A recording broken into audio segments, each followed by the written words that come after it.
It's a great day to talk hockey with Grant McCagg on Habscast. Welcome back to Habscast. Yeah, great day, Rick. Little late here.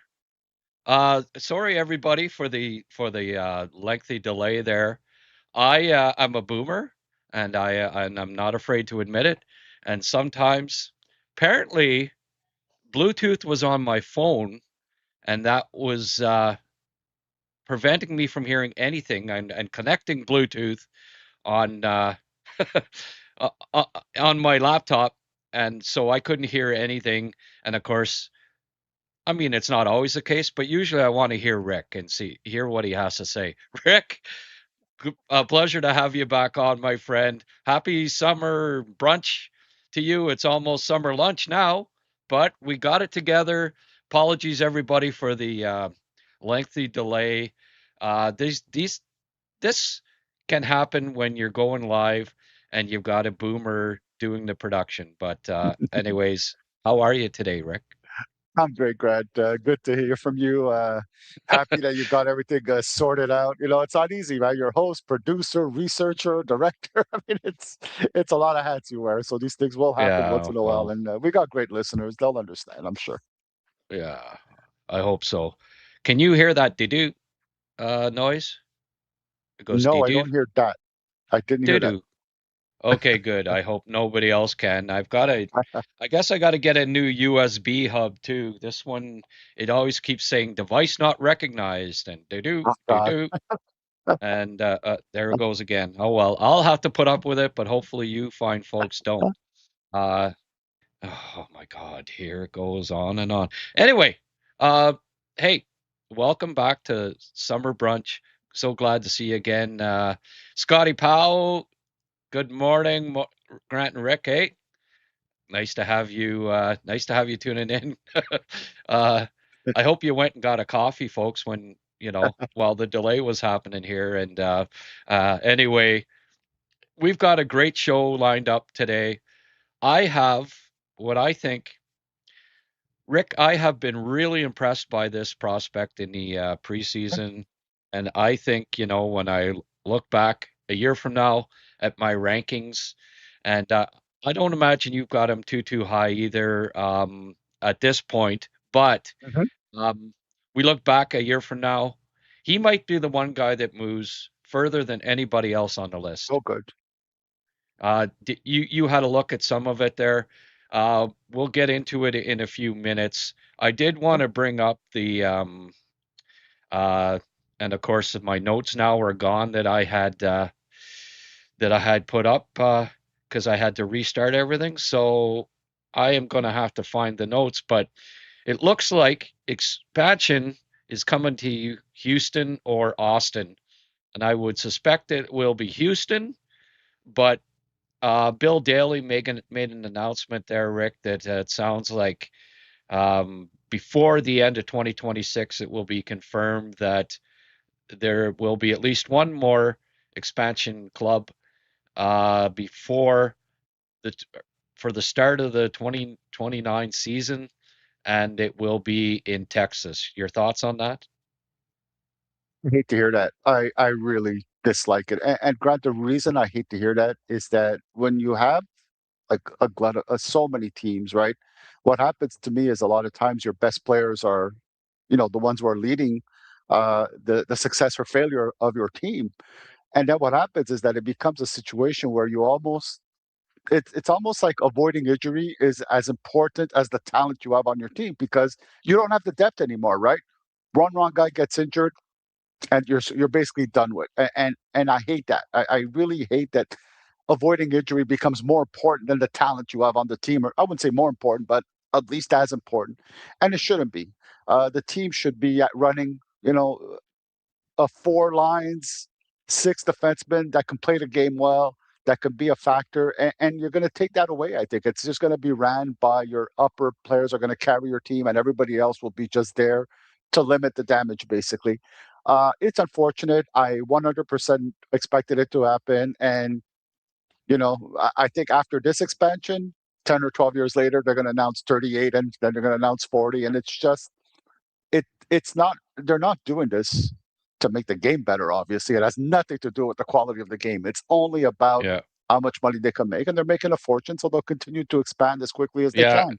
That's just the truth No, of it. no, it's all about the owners making more money and Bettman making more money, and that's what it is. And and again, shoving it down our throats as far as expansion every time is in the U.S., right?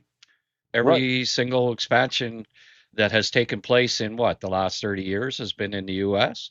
Uh, so it's just and what I truly hate though, Rick, is the Hmm. fact that they're going to shove Atlanta or Phoenix back down our throats again, and a third time, right? Third Yeah, time for Atlanta, and they'll fail for a third time, and then we'll go through this rigmarole all over again. It's the only way. I mean, Canadian, like Quebec City and such, should be pretty happy, if anybody is, about it going to Atlanta, because hey, it's the only way that we're going to get another team in Canada is it failing in either Arizona or Atlanta, and then the team moving.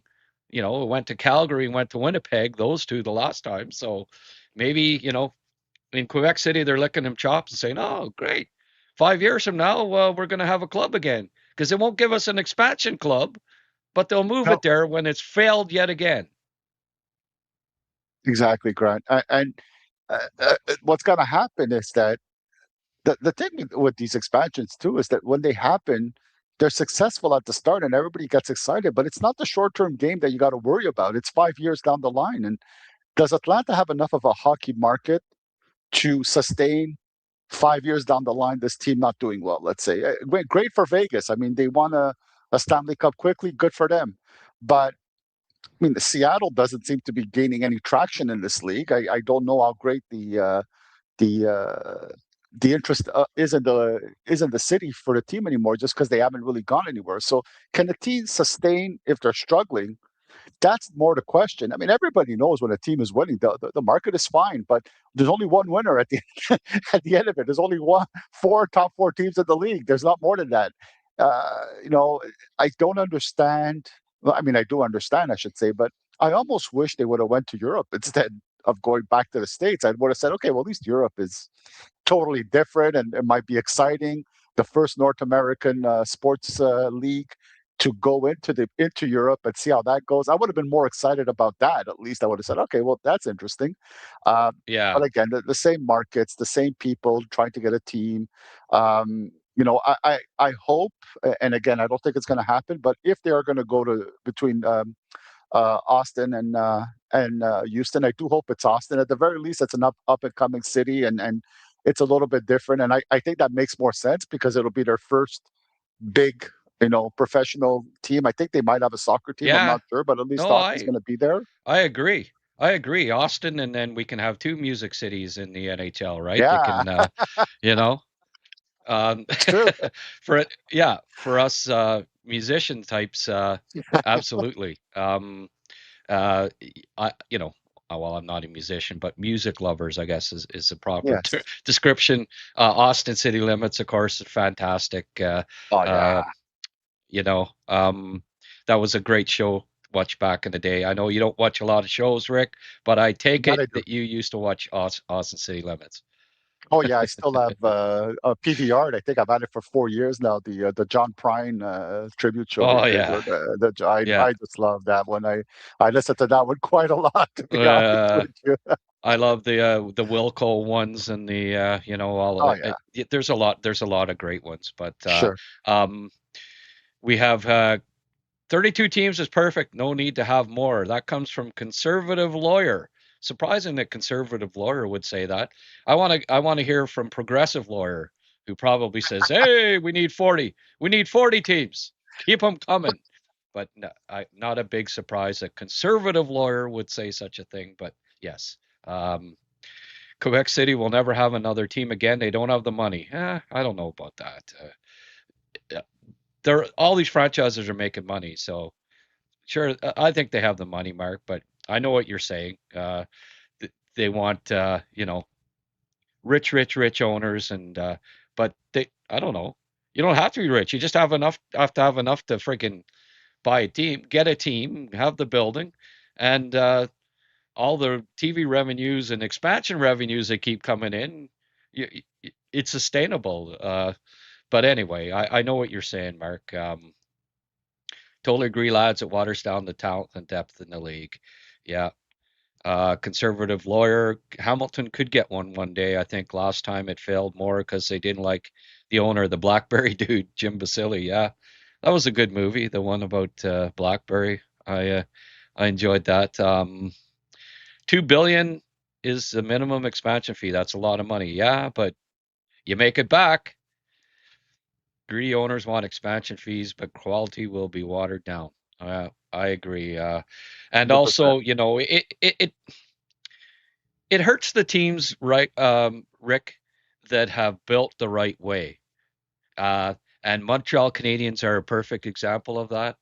The Mhm, Montreal Canadiens are going to lose two fabulous, likely young hockey players that mhm. it's really going to hurt the team because they're going to be giving up two of, if not the best young players out of any teams uh, in the expansion draft because they built the right way. So what this ends up doing is that it's bad enough that the best teams get penalized in a NHL draft every year. I mean, I don't necessarily disagree with that. I understand that concept, but then they turn around and whack them over the face again with you know, the teams that are built the right way get penalized the most in the expansion drafts because they'll be the ones surrendering the best players. That's part of the problem too, and then it becomes a difficult. The problem that's going to happen is the Habs are going to be smack or starting or smack right in the middle of their window to win a Stanley Cup, right? So they need to keep those players. But the problem is, then you got to ask yourself, do I want to lose a great asset for nothing? And then you start thinking to yourself, well, do I trade one of these players that I could lose to expansion to another team and get like a first round pick and one or two very good prospects so that I don't I don't lose the value. But then if you do that, you're hurting your window. So it's like both of them, you're just really not in a good position. It's going to be really rough. So it's unfortunate for teams like the Habs.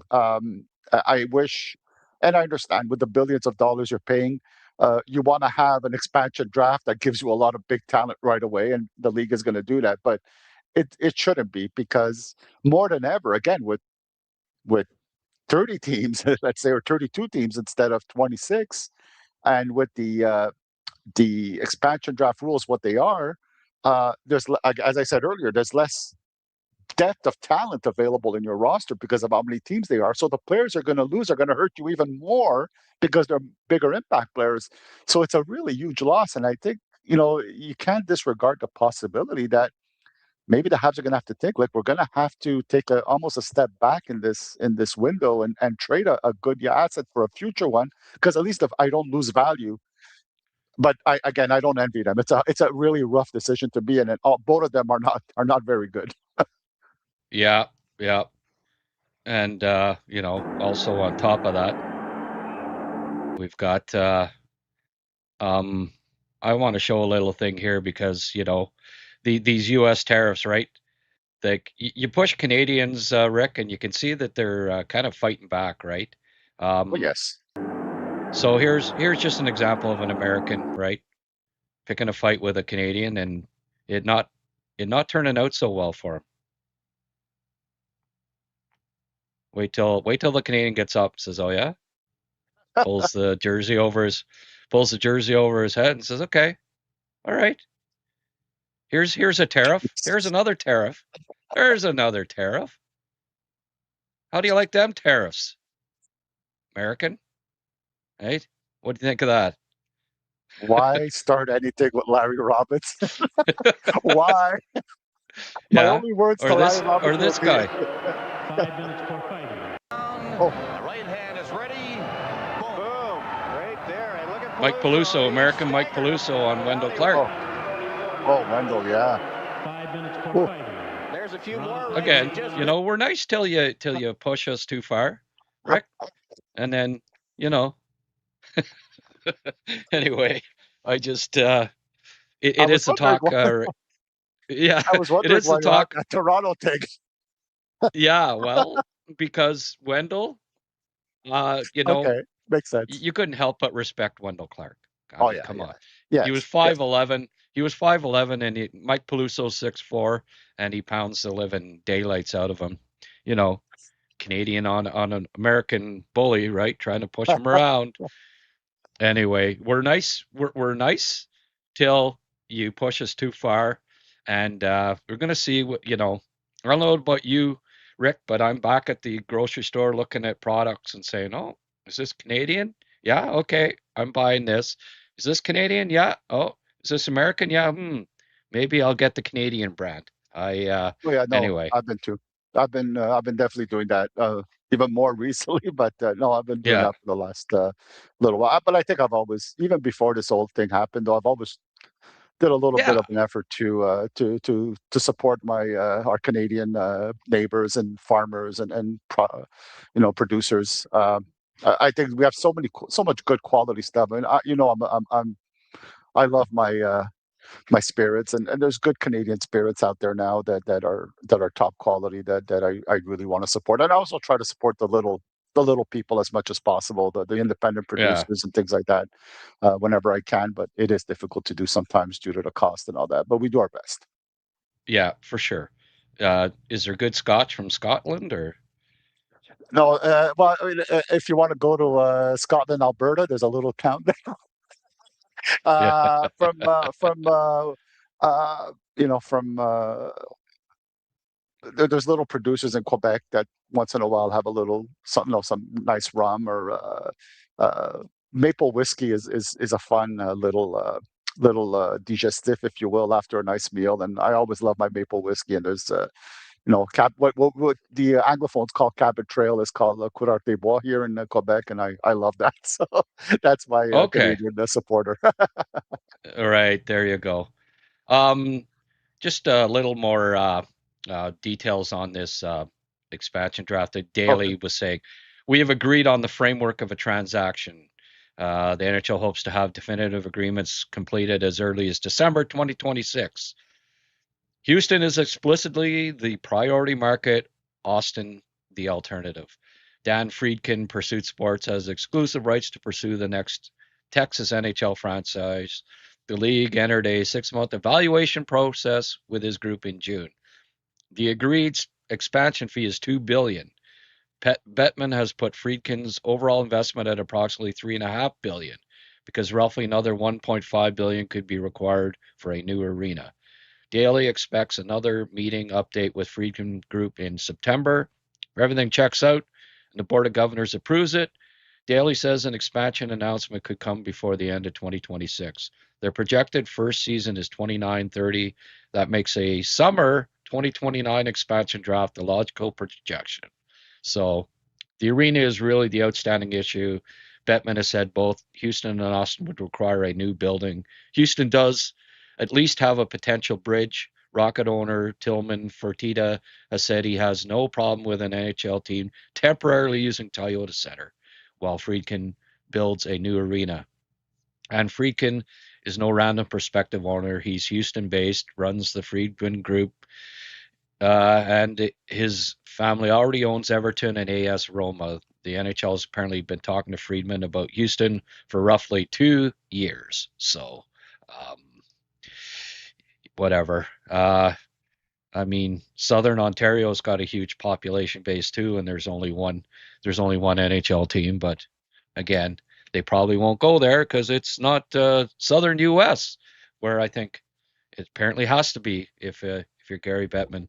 Um, he keeps jamming these, where there's no ice whatsoever. That's where you got to have NHL teams, not where there is ice, which is complete opposite of what makes sense. But it is what it is, Rick. And I guess we got no choice till they get a Canadian commission. You think they'll ever have a Canadian commissioner again? The chance. There's too many American teams, so you can't even put Right, one in if you want. And the right. ones that are, I don't know if there's any Canadian teams. I mean, I've heard that Jeff Molson is not, respected owner, yes, but he's not like an influenceable owner within Influencer. the, it's a Jacobs, Yeah. it's guys like that, and there's like 7 or 8 guys that basically owners that basically run the NHL right now, and he's not in that mix. So um, Yeah. Even though the it's most unfortunate. valuable franchises in the league are Edmonton, Montreal, Toronto, 3 of the top 4s. There it But, goes. it's funny, eh? And somebody was saying plenty of goods, products from Europe and other parts of the world too. Absolutely. And you know For sure. what? I got thinking about all this. Like, um, I think it's going to hurt the trucking industry, uh, Yeah. trading less with the U.S. because those long, all those long trucks into the U.S. will be halting, but it's really going to help the shipping industry. And I think Halifax and Montreal in particular are going to benefit from moving, all of this exporting of goods to the U.S. to Europe and Asia instead, and also Prince Rupert and Vancouver for China and such. Uh, Hmm. all of those ports are going to benefit substantially from a movement away from exporting as much to the U.S. and instead doing it to Europe and Asia.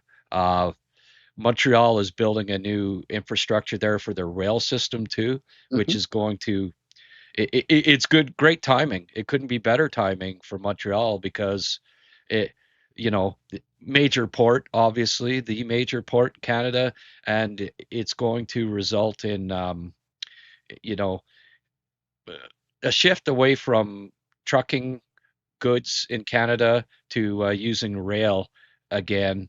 I wish you wouldn't have torn up all those rails now and made them into corridors. If you'd could have looked back 25 years ago and had a little more foresight, they may not have torn up so many rails. I kind of disagreed with it at the time as well, even though I am a proponent of walking trails and all that stuff, but uh, all of the infrastructure that was put in place for rail, all the costs through the years and having it there and then tearing it up and then years later thinking, geez, maybe we shouldn't have done that, you know?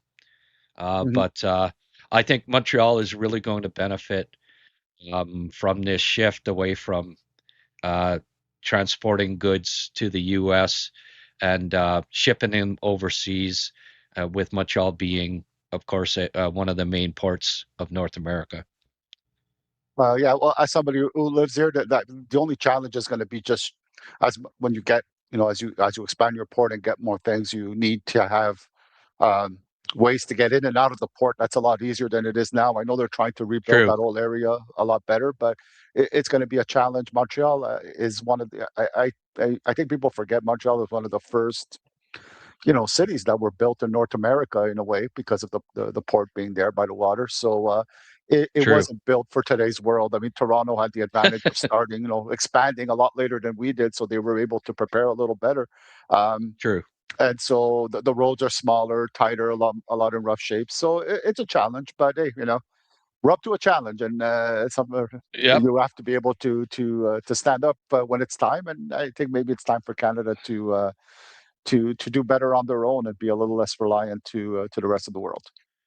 Yeah, yeah, for sure. And I hope the shift, they do it right, and it's just I don't know. It's time. I feel very patriotic right now after all of this, and I just, I want Canada to prosper on the world markets. And Yeah, actually, you know, if you look at it economically and compare to other countries, Canada is actually has been um, on the rise. So let's hope this continues, and you absolutely. know, 5 years, a decade from now, when the NHL is expanding again, and they'll say, "Geez, I guess we better expand to Canada. They're the friggin' they're the economic leaders here of the world." So let's hope. Let's hope that the future, For and sure, by for then sure. the dollar's like a buck. The Mhm. American dollar. I am old enough to remember time actually Rick, when the Canadian dollar was worth more than the American Yes. dollar. So it's not like Because it people, hasn't happened and no, people that it left might the happen NFL again. to go play in the people left the NFL to go play in the CFL for a while. There, Vince Yeah, Ferragamo and guys like that. yeah. Joe Theismann back in the day, Yeah, yeah, Toronto Argonauts. Yeah, no, yeah. that's right. But so listen. Let's get to let's get to our main topic of today, Rick. It's underrated prospects in the Montreal Canadiens lineup, and I've had a I've had the opportunity. Instat didn't post them, but thank you AI for steering me in the right direction. I found a new website that features Austrian, Swiss, and German hockey games, and TPS Turku just happened to be playing in some cup. I don't even remember the name of it now. There's so many of these cups that teams play for in the preseason. And of course, Atos Koivu is on TPS, and they were playing Schwenningen, a German league DEL team. And I found the video, Wow. got all the Yes. clips, got all the clips of Koivu, and hey, he's been very productive in the preseason here, despite playing only on the third line. And I think from what I've seen, Rick, he's going to be moving up in that lineup as the season goes along here. This, typically a young player that plays in Liga at as a 19, 20-year-old, as Koivu did quite a bit, they don't get a lot of ice time, and understandably so. It's a pro league, and it takes them a while to adapt. And this, he's old enough now, strong enough, and you saw some of the highlights, Rick. Yes. He looks ready, primed to have a breakthrough at the pro level, and I think we'll get a better. It's been unfair, really, to judge him against prospects in the system, Montreal system that have been playing in junior USHL compared to Liga, right? Mhm. BCHL compared to Liga. Of course, these prospects are going to look better, or even QMJHL versus Liga or any Canadian junior league and American. It it's a higher quality. It's low scoring, and you know typically these prospects don't play very much as opposed to some kid a prospect playing in junior who gets 20 minutes a night. Yeah, yeah, and in Ato's case, he's had the challenge of health issues, right? Where he had where he was sick for a while, and right now I think he's got the distraction, if you will, of finishing his army service.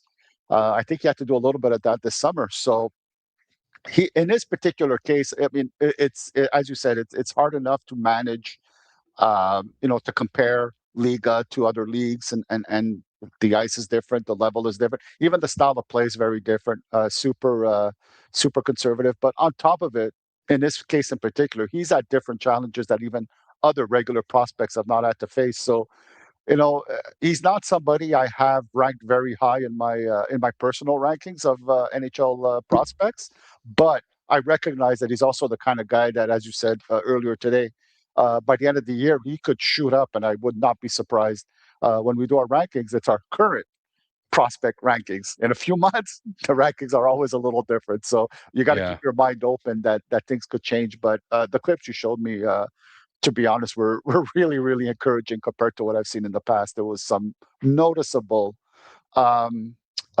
qualities in his game that I hadn't seen before that have very much intrigued me.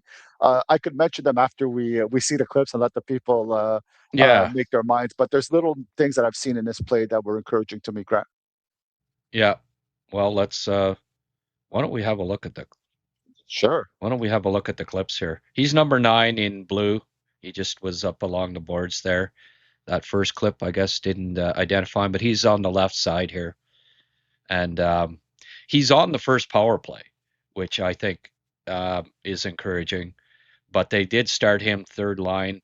I have a feeling that might be changing as the season goes along because he's Mhm. looked like one of TPS's best prospects so far. But you can see here him move. He's got good size, like he's bigger than his dad. Moves Mhm. well, and he shoots better than his father did too.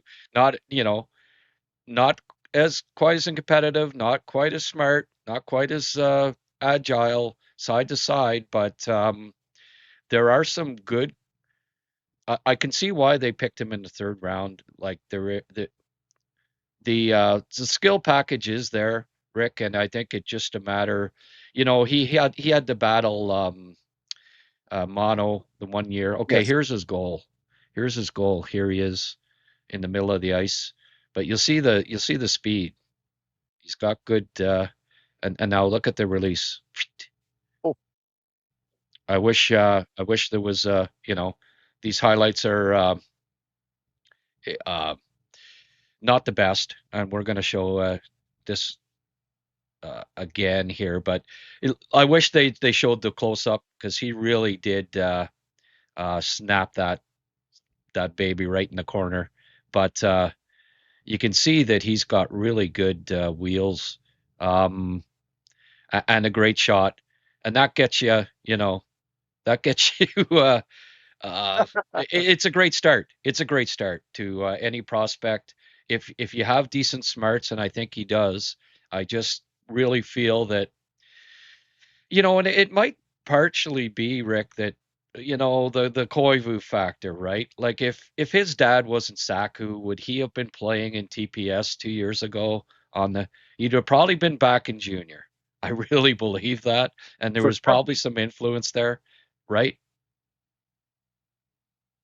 Do you agree with that? No, for sure. Yes, yes. I 100%. Uh, there's something to be said about guys, players being raised into that world where they understand how to be a professional. That I think they felt that we could put him up at a higher level and he'll be able to handle it. And the fact that he's a Koivu will help will Yeah, excite our fan base and the business part of it. But it's right. it's it's a challenge for him. It's a big challenge for him. Yeah. And I think he was overmatched at that point and it would have Yes. been better served playing in junior another season. But like you say, he was a draw, right? Oh, Right. that's Yeah. Saku's son. Uh Right. oh, Rose Bon he won't even sniff Laval. This guy's a wasted pick. Okay. Well, don't watch the video, whatever you do, Rose Bon. You just have have a preconceived notion and ignore him and don't even watch video and come up with conclusions. That's how I do it.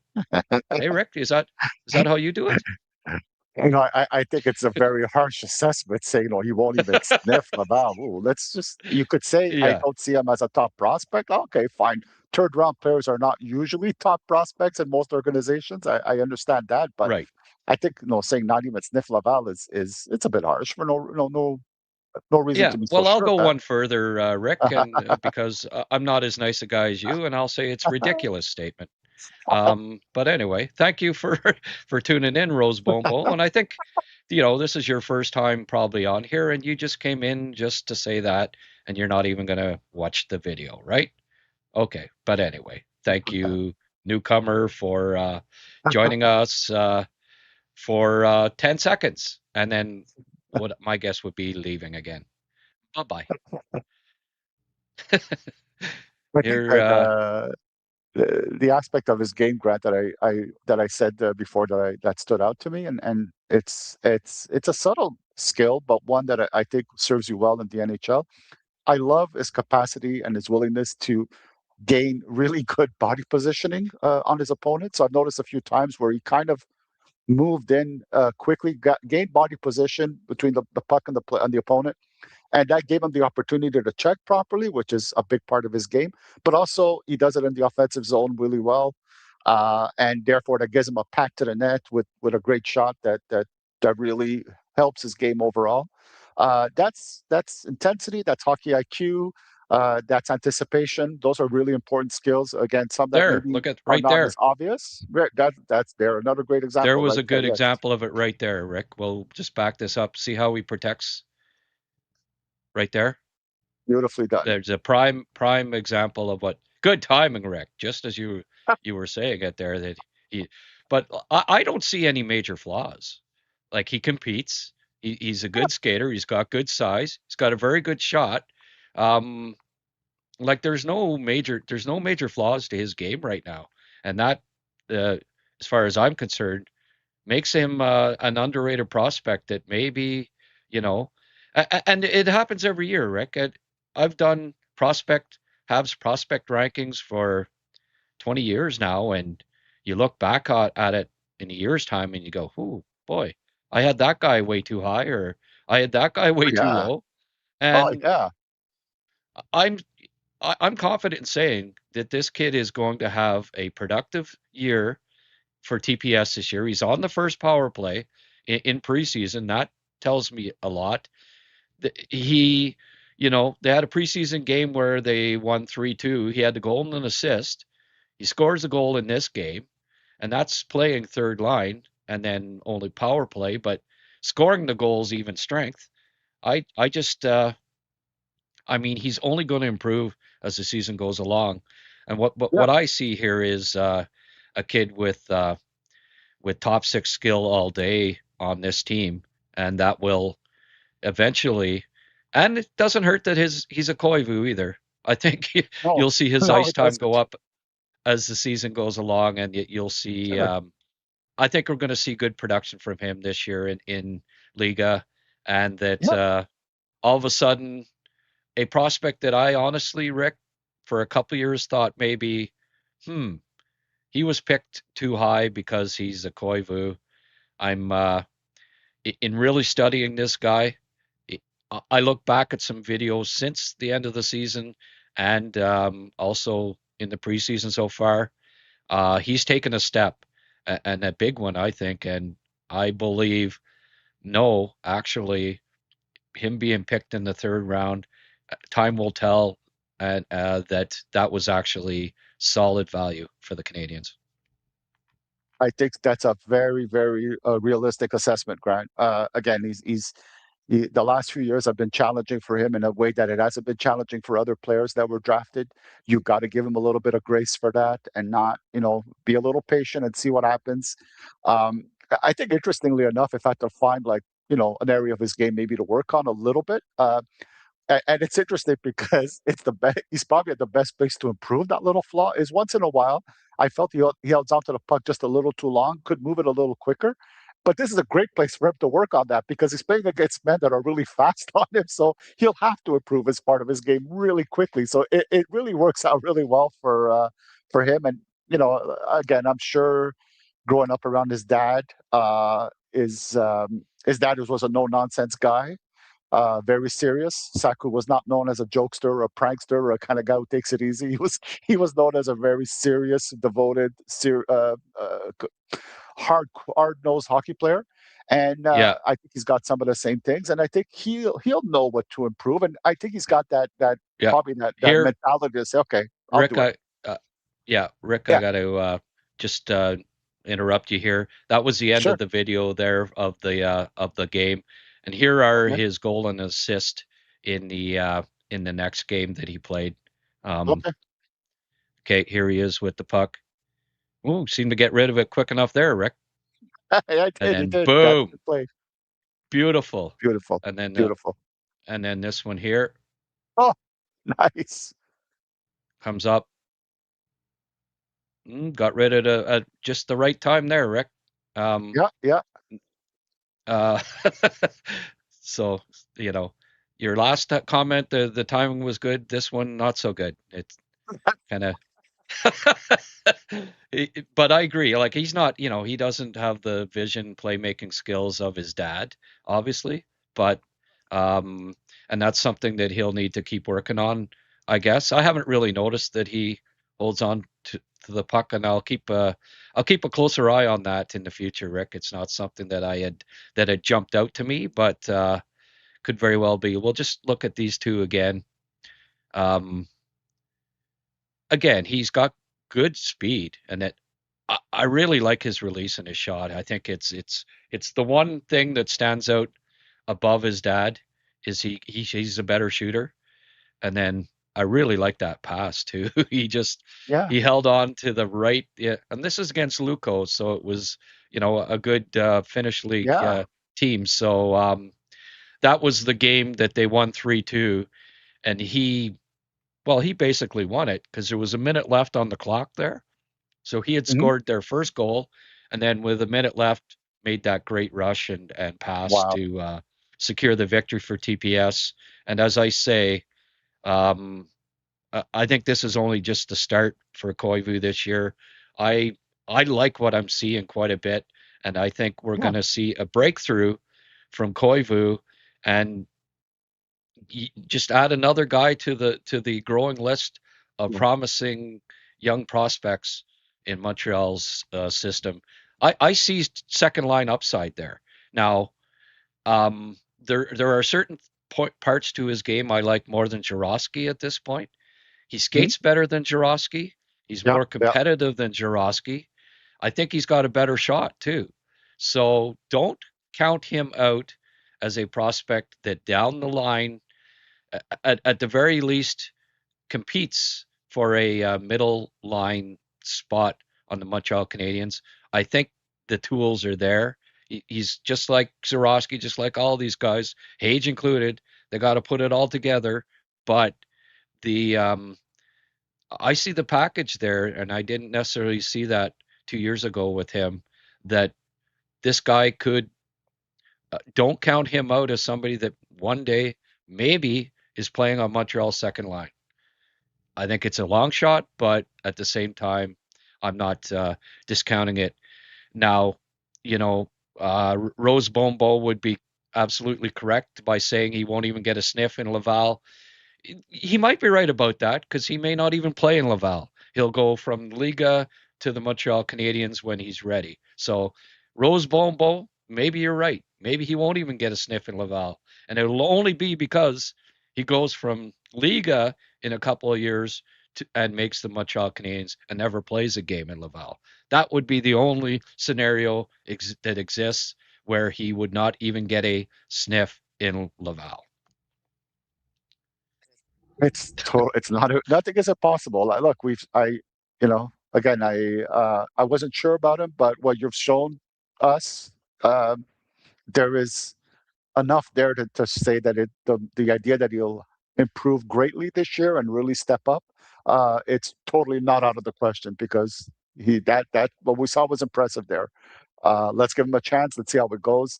I'm confident that by the end of the year he'll be he'll be much higher in my rankings than I first had him. To be honest. Yeah, yeah, yeah.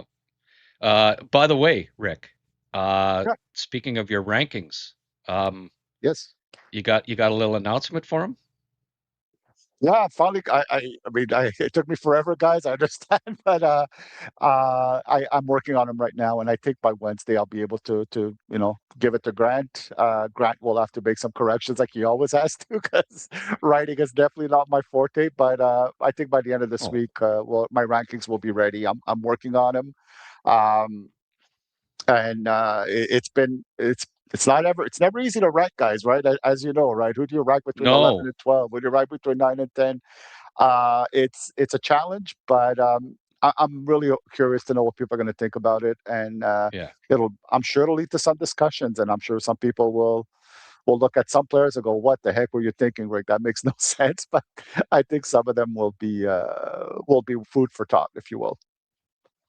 Well, especially after me getting my rankings out, the master list, as I said the other day, Yeah, out first, and then you saying, "Oh, geez, I can't piss Grant off that much," you know, have this guy have this guy 20 spots lower than where Grant ranked him or something like that. yeah, yeah. No, you wouldn't factor that in at all. I don't think you you got your own rankings, Rick, Yeah. and I better Yeah. not be influencing in you uh, that much. No, no. The people that I respect around me, I always listen to. Yeah, yeah, I always keep that and in same mind, and here. there's nothing wrong with that. And No, I've said I think one quality that sorry, God, I think the one quality, and I don't mind saying this to people, I'm easily influenced by what the people around me say, and that's a good quality because I think it means you keep your Yeah. mind open and your eyes open, and you're listening and trying to learn. So, if somebody comes that with a good point, I will say, "Hey, I had it wrong. No Yeah. problem. No shame in that."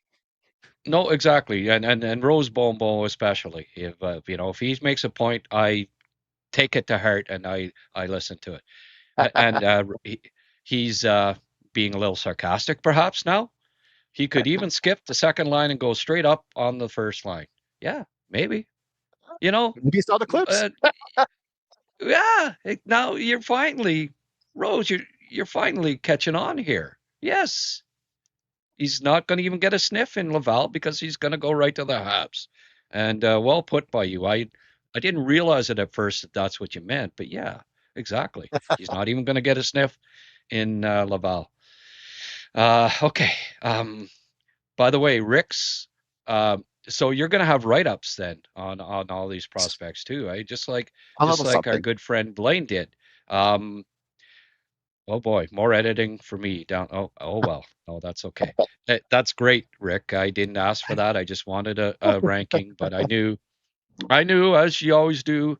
Even when you do your draft rankings, you end up friggin' going above and beyond and also including some write-ups. So I truly Thank appreciate you. that. And I Thank know you. I've been razzing you about how long it's taken you, but I realize that it's in part because you're profiling these guys too. So uh, good for you. Thank you. And look, there is the address, patreon.com, the Habscast. Subscribe this week. You'll get Rick's profiles and rankings of the Habs prospects. You can have a look and can compare them to Blaine's and of course mine that were on the podcasts last weekend. Did a countdown and Rick was with me for two of the three, and Blaine was in the first one. Last weekend, I did a top 30 rankings. How many are you doing? 20. I'm gonna go with 20. Okay, so I figure so nice. that's a decent amount. Yeah, well, Blaine did 40. I did 30. Rick did 20. If we get somebody else to do rankings, they'll do 10. But no, I think that'll be, I think that'll be it, Rick. Just the three of us doing rankings, and Yeah. um, 20's perfect. And don't expect Atos to be in there, but maybe, maybe Rick's kind of maybe I could change my he's at mind. least a consideration. That's right. And look, I'm the same way as you. Yeah, I'm stubborn, mule-headed at times, but I do, you know, um, factor in what you and Blaine think of prospects, and whether it be at the NHL draft level or Mhm. NHL. And just like you saying, he holds on to the puck too well. You know, I am gonna keep a closer eye on that part of his game in the future. I don't disagree with it. What I'm saying is I didn't really notice it in the past. So, guess what I'll be doing? I'll be keeping a close eye on that particular part of Atos's game. Uh, but other than that, really, like no discernible flaws in his game. Like he's not undersized. He, he's playing Liga at a young age and he's competing. Um, hey, it's got to be in the DNA to a certain degree, right? Like if you're a Koivu, you're not going to slack off. I mean, Miko was competitive. His dad was Oh yeah. highly competitive. So odds were that he's gonna have that in his DNA. And most Finnish players, as you know, Rick, you don't know. There aren't too many that you could classify as slackers, right? There aren't. And if you want to go to an extra point, and it's not a major one, but it's a factor too, is some markets are hard to play in, Montreal, Toronto, Boston. Those are difficult markets. And, Anto's going to come here with a pretty good idea of what to expect through his dad and through his uncle at a secondary degree. So there's True. a little bit of preparation maybe that he has that will make it possible for him to shine in Montreal that other guys maybe come in and are a little bit shell shocked by the intensity of the fandom and the media and all those things. Just all these things go in a blender, and you're kind of all these factors are important to a certain degree, and they're all They're all the DNA that makes a hockey player, if you will. Yeah, for sure. And obviously, right now, I mean, I had him top 20. I had him 20th ranked in our prospect list. And I sort of, when I did it, I thought, well, I'm adding some potential that I hadn't necessarily seen yet with Koivu, Mhm. when I put him ahead of a few guys. Uh, but I'm seeing that now, and I really think I'm glad that I ended up putting him in my top Yeah. 20 because I truly believe that by the end of this season, I'll be looking back and saying, yeah, Koivu is definitely a top 20, and he's supposed to be as a top 3 round picked in the Mhm. 70s, I believe it was. If you're picked top 70, you're supposed to be a top 20, perhaps even a top 15 prospect in a club's farm system. Generally, yeah. So And as you said, he was picked in the third round, and I think people too forget that when he was drafted, I don't think Montreal had sold him. That's the second coming of Saku either. There's a reason why he's in the third right. round. It's not as creative, it's not as dynamic with the puck. One thing about him too, though, that one compliment, and you saw and you showed it, and we saw it, is although his puck, his passing ability is not extremely creative, and he won't open up the play for his line mates. His passes are super really effective, though. They're short, but they're Mm, really on the spot, and they keep the puck moving. It's all good stuff, and I think putting him in the top 20 for me at this point, yeah, I think I gotta sleep. I gotta make some adjustments to my standings and look for a spot for him, I guess, in the top 20, because boy, um, he's showing stuff. He's showing some really good things, and I think I foresee a big step forward for him this year. yeah. Well, if he's, scoring a goal and an assist in a, USHL preseason game, you might not, uh, Yeah, you right. know, factor it as much. But considering Liga is one of the better leagues in Yes. outside of the NHL, and Yep. it's highly competitive. There's some good hockey Mhm. players there. So Yes. um, now, keeping on that sort of track.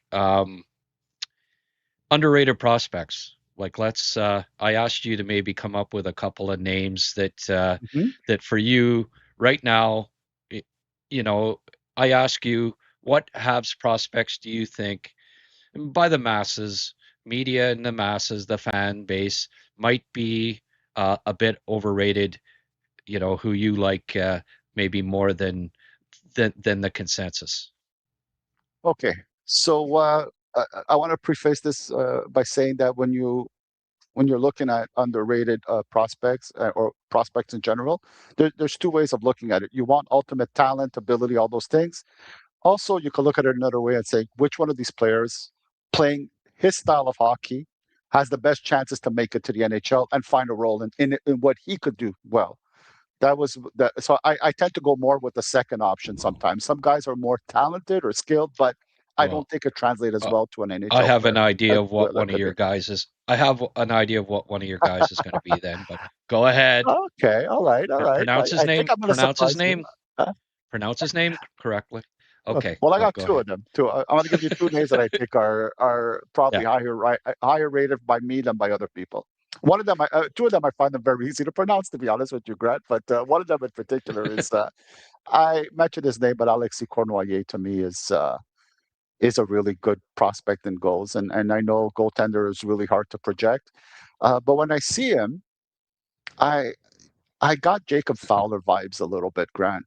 He's Ooh, got that big, stocky body. He's not really athletic. I wouldn't say, Alex, he doesn't move from side to side incredibly well. That's one thing. I don't think Jacob Fowler is incredibly athletic either, though. But they track right. the puck, read the play. They almost play goaltending in a very cerebral way. Nothing looks spectacular, but the save is made, and there's no real rebounds for the opponent to take care of or to have to deal with. It's steady, it's sure, and I think defensemen like having goaltenders like this because there's no surprise. There's no unexpected anything. You don't look at him and go, where the heck is this guy now? Where did he go? You just know what to expect. It's a very cerebral, focused way of playing in nets. So, and he's in Nice, the middle of nice a big choice. upside. Nice choice, Rick. I Yeah, like that. I like that name for sure. The fact that he was playing in the Maritime Junior Hockey League 2 years ago, and then you know, incredible.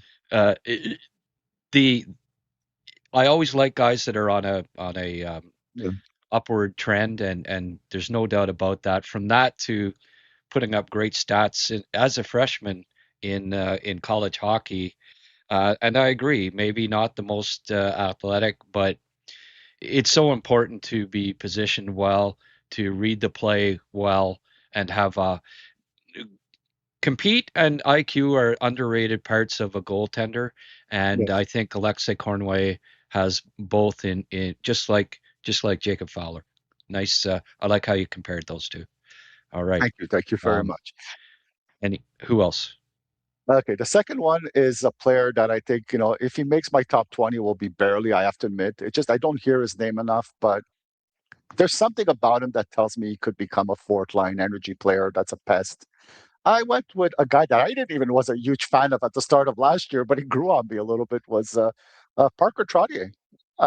Listen, I don't think he's super highly skilled. That's for sure. He doesn't have great hands. That's for sure.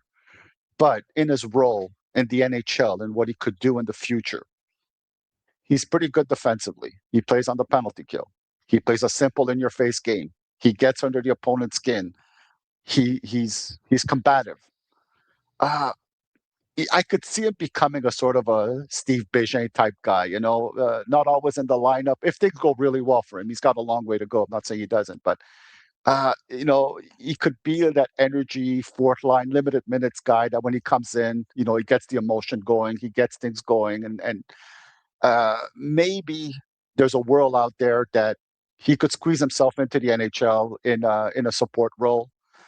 That's why I got him there. Again, it's not because is his skill level, but what he does now translate to what he could be in the NHL. He doesn't have to adapt anything for him to make it if he does. Again, when I say I got him, he's in the mix for my top 20, maybe. Not a highly touted guy, but everything he does and the bloodlines and the understanding of what he is as a player tells me that there's a possibility in this case that he could squeeze himself in there. Huh. Okay. So so far we're profiling Koivu, Trottier, and Cornoyer. So if they can be the next Koivu, Trottier, and Cornoyer, the Habs are in good hands, right? Well, in Alexei's case, I think I'd be worried if he becomes Ivan, but Yvonne, yeah, maybe. yeah. True. Yeah, I don't want all of a sudden. And Alexei's just bursting down the wing here. Look at the speed. Alexei, get back in your net, damn it. Yeah, no, that's true. But Yeah, if he can become a Hall of Famer, uh, take it. like you know, like Trottier, Yeah. like Cornoyer, yeah, that's okay. I know what you're saying with Parker Trottier. I had not honestly studied him a lot in his Mhm. draft year because Yeah. he wasn't like I only do a top 100 now, and he wasn't in my top 100, and he didn't get drafted that high. But he, in looking at him and noticing how smart he is and how he competes, those are two qualities that he did, I think, inherit from his old man. I just quickly want to. I didn't get to these earlier. Sorry, PLE White, Yes. but these are good points. Koivu has a very similar profile to Owen Beck. Good hockey IQ, can be a serviceable player. Growing up in a hockey environment and family shoes in the comprehension of the game. Yeah, Sure. I think you meant shows, but shoes kind of works too. Growing up in the family shoes. But yes, I agree 100% with that. And not a bad comp, really. Both of them. have a chance to be in the Montreal's lineup someday. I'm not discounting Koivu. A year ago at this time, Rick, or 6 months ago, I just said, "Geez, this was not a good pick." I think it was they made the pick because of Mhm. his father, and one thing in scouting that I've learned over the years is you have to be open-minded. You have to be willing to change your mind on things, and this is a case for me where the more I study him now and look at him, I think, oh, okay. I think maybe I hadn't been looking at him close enough. It's a demonstration of that you can make all the assumptions that you want on a player based on what you're seeing in the stat lines and such.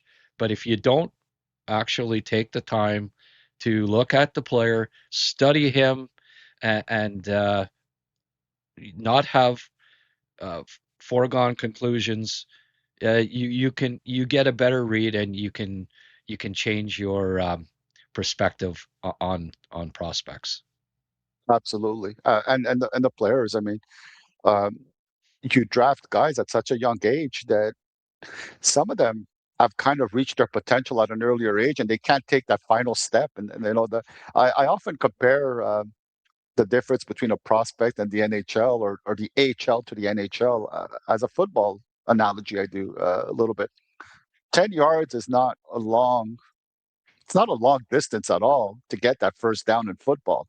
But getting those 10 yards, every little inch counts, and they're hard, and you got to fight for every one of those. And it's a bit the difference sometimes between a solid prospect and one that Yeah, doesn't really pan out. Is there's little subtle areas of the game that they have to work on. And it's not always possible. Their body type, their mind, their how quick they process things. They've reached their limits at 16, and there's not much they could do no matter how hard they work. And some players at 19, 20, their mind is still developing, and they take a big step forward. And next thing you know, well, so many things change. Correcting one or two little things or improving in one or two little areas opens up a wide improvement for them. That happens yeah, too. And that's why some guys at 20, 21 are still getting better all the time. And you're like, geez, he's not finished developing even at that age. No, sometimes he's not. And sometimes at 18, yeah. he's reached the limit. Well, nice analogy with the difficult to get to 10 yards, and I'll just add, especially if you're the Ottawa Red Blacks. But yes, Sorry, Darren. I Sorry, bud. yeah, I am an Ottawa Red Blacks fan, but somebody, Steve Lloyd posted a stat the other day between since, and I remember this well, Tony Gabriel's open in the end zone, 1976. Ottawa won the Grey Cup. The Rough Riders, since 76, the Rough Riders, the Renegades, and the Red Blacks combined have won 33% of their games. So Oh, every that's two rough. two out of every three games as a Ottawa football fan since 1976 have been losses. So it's not easy being an No, Ottawa CFL football fan, but we'll continue absolutely. to we will continue to cheer for them, just like I'll cheer for the Ottawa 67s. They were around when I was a kid, and if you know what, if the Ottawa Senators had been playing in 1970, I'd be an Ottawa Senators fan too. I would be, Absolutely. but but they weren't, and the Montreal Canadiens were, and I'm not one to change my allegiances once I start cheering for a team. That's it. They're my Good team man. for life, and that's my team, Good the man. Good Montreal man. Canadiens. Uh, uh, Absolutely. did you have another? Did you have perhaps have another underrated prospect that maybe his name's a little difficult for you to pronounce? Oh, geez. I can't even imagine who that could be. I think everybody else I have is not underrated or overrated. I don't, you know, I think Roar is high up there. I like him a lot. You know, I don't know if there's any big surprises, to be honest with you. I think we'll have to just wait and see till the list comes out, Grant, and Yeah. see what Well, happens. But is there? I don't know if there's any player that you thought I well, there's an obvious one there. Tyler, Thorpe. Yeah? No? Listen, I got him high. That's all I gotta say. Higher than a lot of people do. I think it's Well, that would make him he's underrated then. okay. Well, listen, I got him in my top 10. I'll say Tyler Okay. Thorpe is in my top 10, and I'll explain where and why and how. Okay. But no, no, Uh, you so, know, I think we talked yeah, about him okay. last week, so everybody who listened knows that I had a high opinion of him. Okay, so you don't want to spoil your rankings and your I yeah, no, so that's why you said Trache and okay, now I get it. uh, Lower down guys because you don't want to yeah, okay. yes, Well, look, we will have a we will what we'll do is we'll post that list sure, about midweek, I think you're hoping. yeah, yeah, That will be up on Patreon, right? hmm And then maybe we'll have a show dedicated to it a little later, and you can that's fun. explain your crazy rankings, Rick. Mm. Um, Sir, sounds Patreon great. Patreon.com, the Habscast. I've got a couple of, I guess maybe I'll weigh in here too on a couple of prospects that I think might be underrated. hmm Um, Obviously, I think when I did my prospect shows, I probably uh, went into and Tyler Thorpe would be one of those for me. I don't know that you'll see too many lists that have him in the top 7 in their prospect list, but that's where I It's not have him. I see a I see a lot of upside with him, untapped potential that I think is going to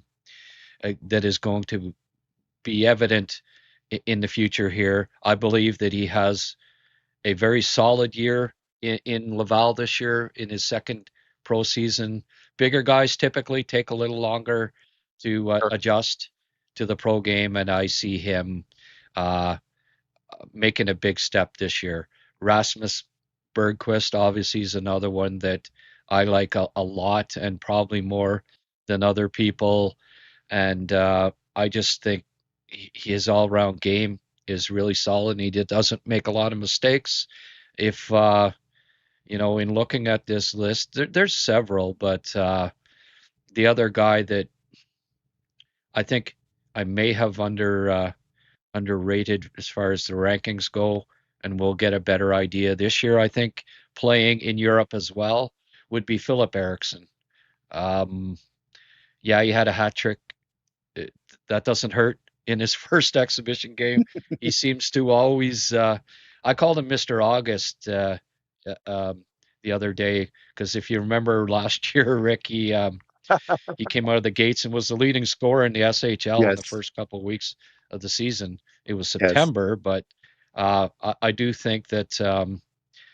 think that Philip Eriksson is a player that is maybe under the radar a bit when it hmm comes to uh, most fans and media members of the Canadiens, and um, as a sixth round pick to uh, with good reason to a certain degree. He is he is flying under the radar, and I would not be surprised if someday he also pushes. He plays in Laval and plays well, and maybe even gets a look with the big team at some point. I like that.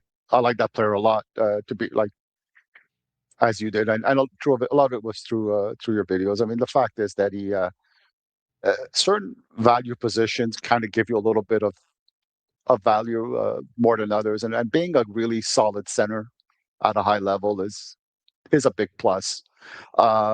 It's easy to take a guy at center and move him to the wing and have him be effective in that position. It's really practically impossible to do the contrary generally. So the fact that he could think the game at center on that big ice, plays the angles really well, reads off his line mates really well. That kind of intelligence goes far, in my opinion. There's a lot of things smart players could adapt and do a lot of things that skilled players that don't read the game well can't do. So I'm a Ericsson fan. He's the one guy that is very intriguing to me. Yeah, I think like hockey IQ. If you've got a high hockey Yes. IQ, that's always going to you're going to play well in whatever league you're in. to a certain degree, as long as long as you can skate and of course and Sure. keep up. But it when you've got a high IQ, you are invariably um, you are consistent, right? Hmm. And Yeah. you see that with a player like Suzuki, just as an example. Like Hmm. there might be a night when he doesn't have his legs per se, 4 games in 5 nights or something along Yeah. those lines or back to backs. But if you're smart, you can still, y- yeah, you may not be going end to end that night, but you could still contribute in a positive fashion for your club because you just keep making the right decisions. Exactly. That's well said. I agree 100%. And you're adaptable. And today's hockey, part of being successful on a team is guys who could adapt because, again, we said it before, right? The depth is not there like it used to be. So guys who are playing in the bottom of the lineup generally, with the amount of games and the schedule and how brutal it is, guys are injured often. And if you got a guy that plays in the bottom of your lineup that's smart enough to be able to move up and not really hurt your line, maybe not run the line, but not hurt the line at least. What a nice plus to have that sort of adaptable player that could do different things for you. And smart guys usually can. So yeah, I agree 100% with everything you're saying, Grant. Sheldon, I always enjoy your analysis, Rick. Thank you, Sheldon. Sheldon, and I always agree that I always appreciate your kind comments. You are, you know, Sheldon's a good egg from Winnipeg, Very good. so the Manitoba, those Love it. Manitoba boys, as a rule, are pretty solid characters. Um, a lot of these young, although you're not a boy, Sheldon, I think you might even be older than us. So, anyways, maybe the wrong word to put with that. A lot of those young, skinny prospects start running out of gas by mid-season or so. If Koivu, Jurowski, etc., can build up more strength and endurance, then they can progress exponentially. Sure. That's well put, Richard. And also, I find uh, Finnish prospects in a lot of typically take a little mature physically a little later than a North American. They aren't they aren't in the gym lifting weights as at 17, 18 years old of age typically. I can remember looking back at Lehkonen is a good example. After he got drafted, geez, this kid's skinny, right? He's pretty tiny and not much muscle there. And then you'd see um, videos of him working out in the gym, and he's using elastic bands and all this, and I'm thinking, geez, why isn't he needs to put on 15 pounds? What's he doing with elastic bands when he's got to bulk up? But that's the Finnish way, and it's not necessarily wrong. It's just you don't rush it. It might be 3, 4 years before they're truly ready for the NHL from a physical standpoint. But when they are, they've maintained that quickness, or even, they're not losing any of their quickness while at the same time slowly but surely putting on the muscle that they will need to endure an NHL season. Very, very good point, true. And but another point too, and it's related a little bit to what you're saying. On top of everything, I think a lot of North American players at a young age, they are trained to be hockey player, right? We identify them young, and then it becomes hockey all the time, off-season hockey. All their Yeah. workout at a young age is hockey based. While in Finland, I think they're more encouraged to be pure athletes as a whole. They play different sports, they do it different ways. They do a lot of hiking and tennis and different things. So they come out at a young age, maybe not as being athletically hockey ready, but their athletic abilities and capacities and mindset and skills are much more well-rounded. So then you add the hockey part of it as after they're drafted and they kind of built themselves up for the NHL, and you got maybe a better, well-rounded athlete than you do sometimes in North America. That's not something to discount as being important. Yeah. Richard saying Hughes is building a super talented hybrid team that is half New York Islanders and half Central Red Army. Even drafts Trotier's grandson. Yeah. Well, drafted Cornway, so I prefer to say half Montreal Canadiens dynasty from that beat or tied the Central Red Army on that Yes. New Year's Eve game back in the day. But yeah, uh, you know, did draft Koivu too, so I prefer to stick with the half Montreal Canadiens because they were the greatest team ever, Rick. That 1977 version of the Montreal Canadiens, in my opinion, will go down up until now, at least, as the greatest hockey team that's ever laced up pair of skates. Yeah, I don't think there's much debate on that. That was just an unstoppable machine. Yeah, and hey, um, 11 Hall of Famers, I believe it is. It's pretty crazy, and you could make an argument for about three or four more too. Yeah. Yeah. Pete Mahovlich included. Camp should be exciting. See who makes the team, Beck or Flo. Even the guy from New York, forget his name, I hear would have a chance. Yeah, or not Brian, Brett Berard.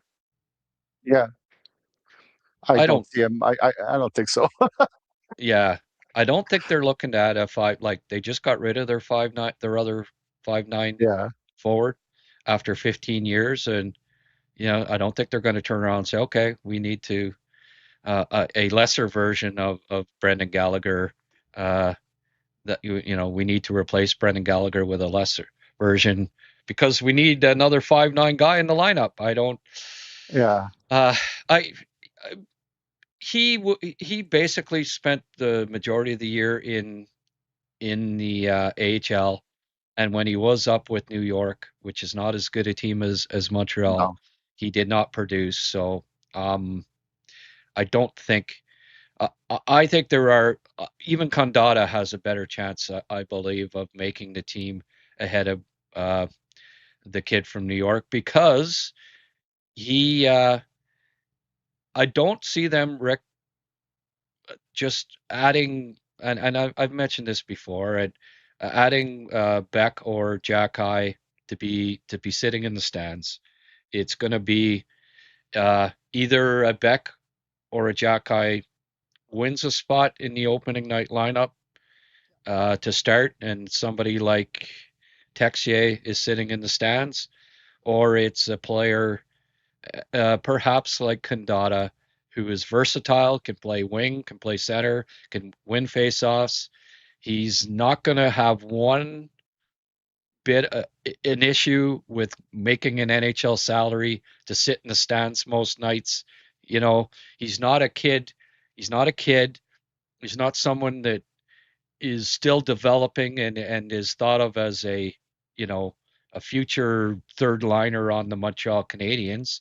If he does play, it will be intermittently on the fourth line to help out here and there, and especially if somebody gets injured, won't hurt you putting Lucas Condada in the lineup.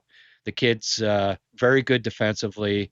He plays smart and he's strong. He's strong as an ox and a big kid too, so he can provide some a physical element to the lineup and even drop the gloves if needed.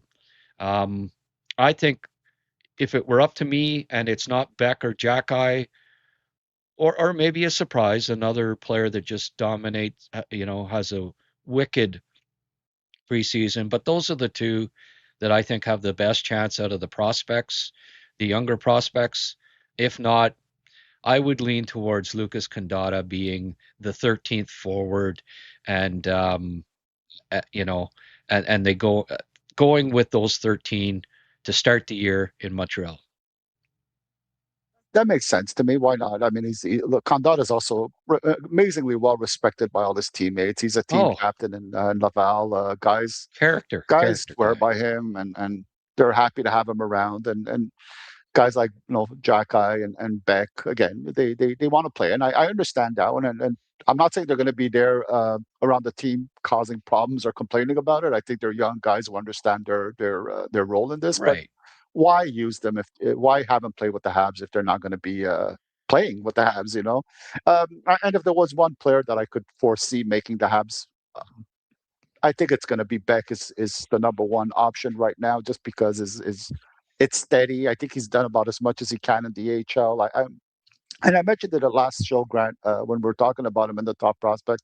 I'm starting to wonder if maybe having him play in the AHL some more might start becoming a detriment, because he does things in the AHL because I think he sees himself as a top six player that's maybe a little bit more creative and things like that. And it's not really his Hmm. game. He's got to play a more simple, straight ahead game. And I think in the NHL, he'll do that and be more effective doing that. I think that party's ready, and I hope he makes the team, because no, he's strong. He's quick up and down the wing, and he's got that big, heavy shot. And I think he's the type of guy that maybe 15, 20 games, if you give him his 15, 20 games, he'll really settle in and start becoming a factor a little bit more at this point. So I do think he's ready. Yeah. Well, we did see some really solid games from him in his call Mhm, up last season. I thought the year before he was still a bit overwhelmed at times mhm. in his own zone, and wasn't maybe. And don't forget, right? You're brought in for a few games, and all of a sudden you're playing maybe defensive system that you are not Mhm. really accustomed to, and it takes some time adjusting. I thought last year he was a lot more comfortable Yes. away from the puck, especially defensively. We know in junior that was maybe his forte, was his defensive game. So it did Yes. surprise me a little bit 2 years ago when he looked lost at times in his own zone. But the more I thought Mhm. about it, and why perhaps that was the case, I think more so just having to adjust to a different, a hybrid, the Canadiens defensive system, and it taking time for, well, we saw Slav. It took him 3 years to adjust to it, right? It And I was mean, tough. It was tough. yeah. So it's not something that you learn overnight necessarily. Even the OHL Scholastic back-to-back Player of the Year, it Yeah. takes a little time to learn Montreal's system, and Yes. I think it's only going to be he's only going to be even more comfortable this season, and I Agreed. believe make the team. Um, Flo, I still think needs to get a little faster. Uh, Kyle saying hope Flo gets 10 solid games if his foot speed has improved is what we need to round out the bottom six. Love Beck as well. He can battle and make a difference. Yeah, I think Beck's ahead of Florian right now. For Certainly he sure. was at the end of last season, but if Flo Jack has had a great off season, then it's a possibility that him as well. Good morning, guys. Thoughts on Davidson making the team either this year or next? Rick, I would imagine that you got to get rolling here soon. Yeah. Let's uh, let's maybe wrap it up here with Sure. your thoughts on Davidson. I just don't see a role for him in Montreal. Like, there's a lot of things he does nicely. I just don't know if there's anything enough that stands out that I could say, yeah, we really could use this in our lineup. We've said this before, right? Support players often need to have at least one.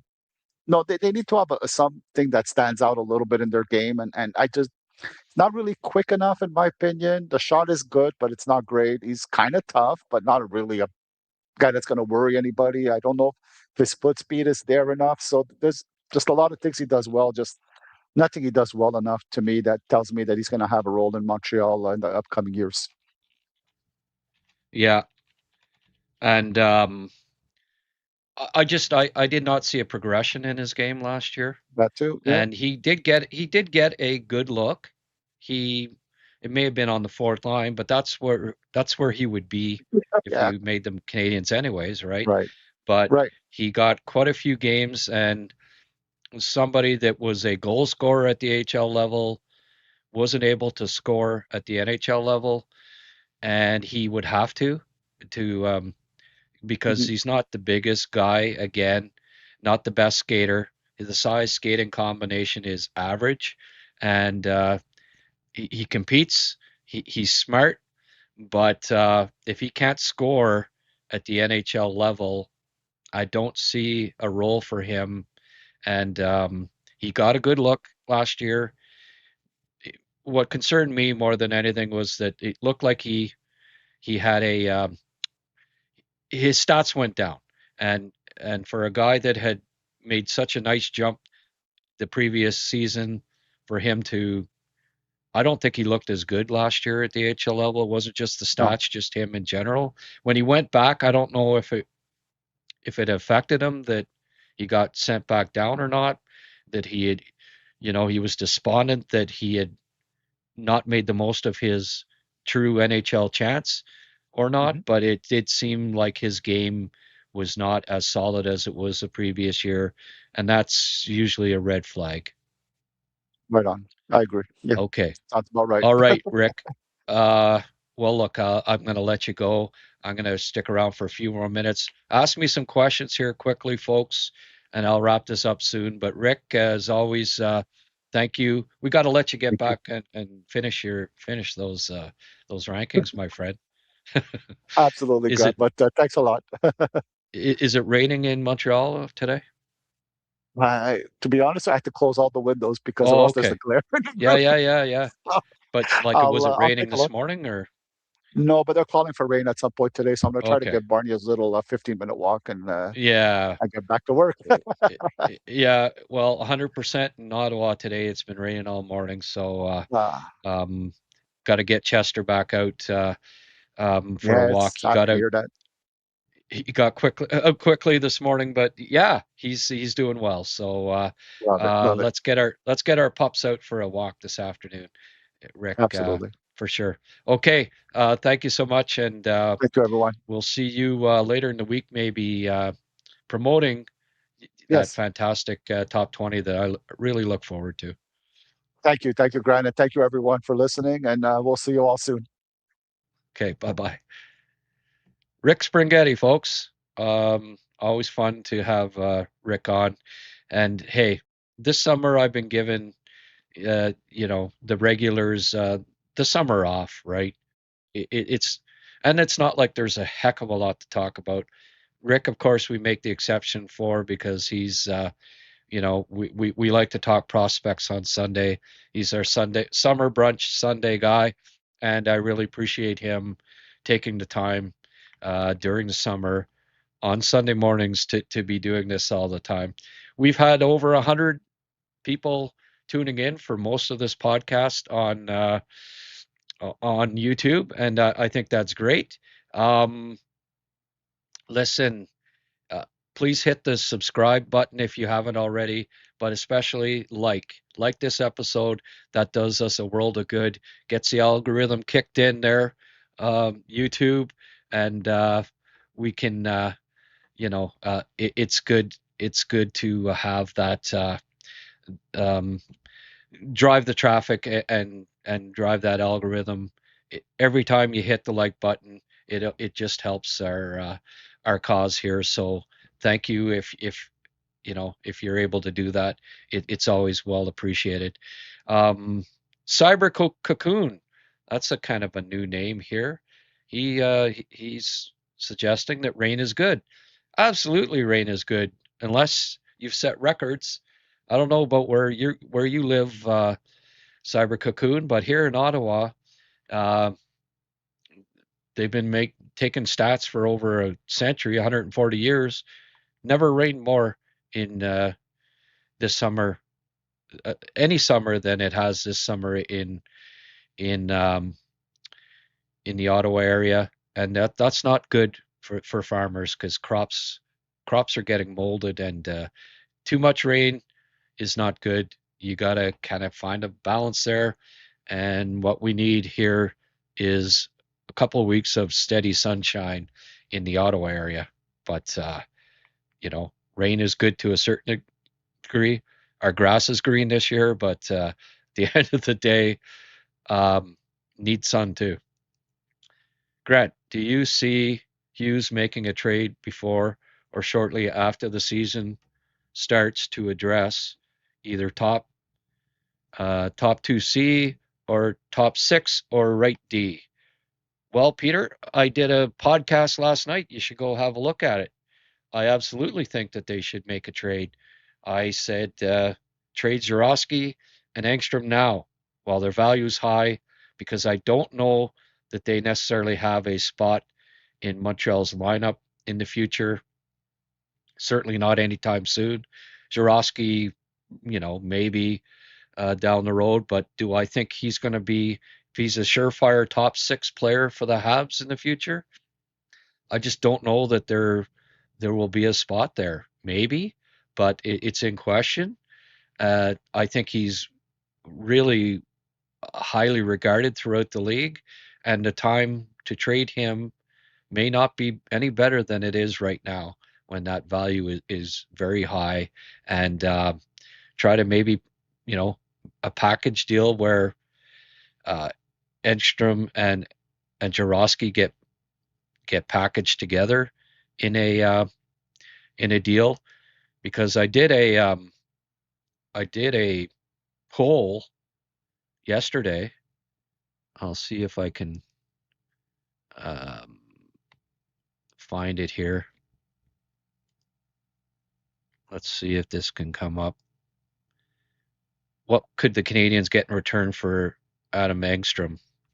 And the consensus by far was at best third line forward if you were just trading Engstrom. And I kind of agree with that. So it could, if they do make a deal involving Engstrom, and there's been talk that he is being um, shopped around, or teams are asking about him, and the Habs are necessarily not listening. They are listening.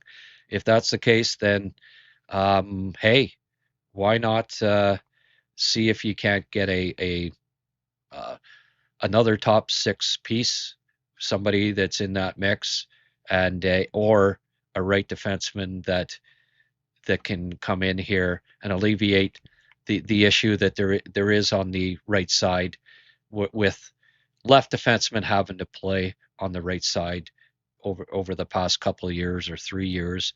It seems like just about every game there have been 4 left defensemen in the lineup and only 2 righties at most. And I think that would need to.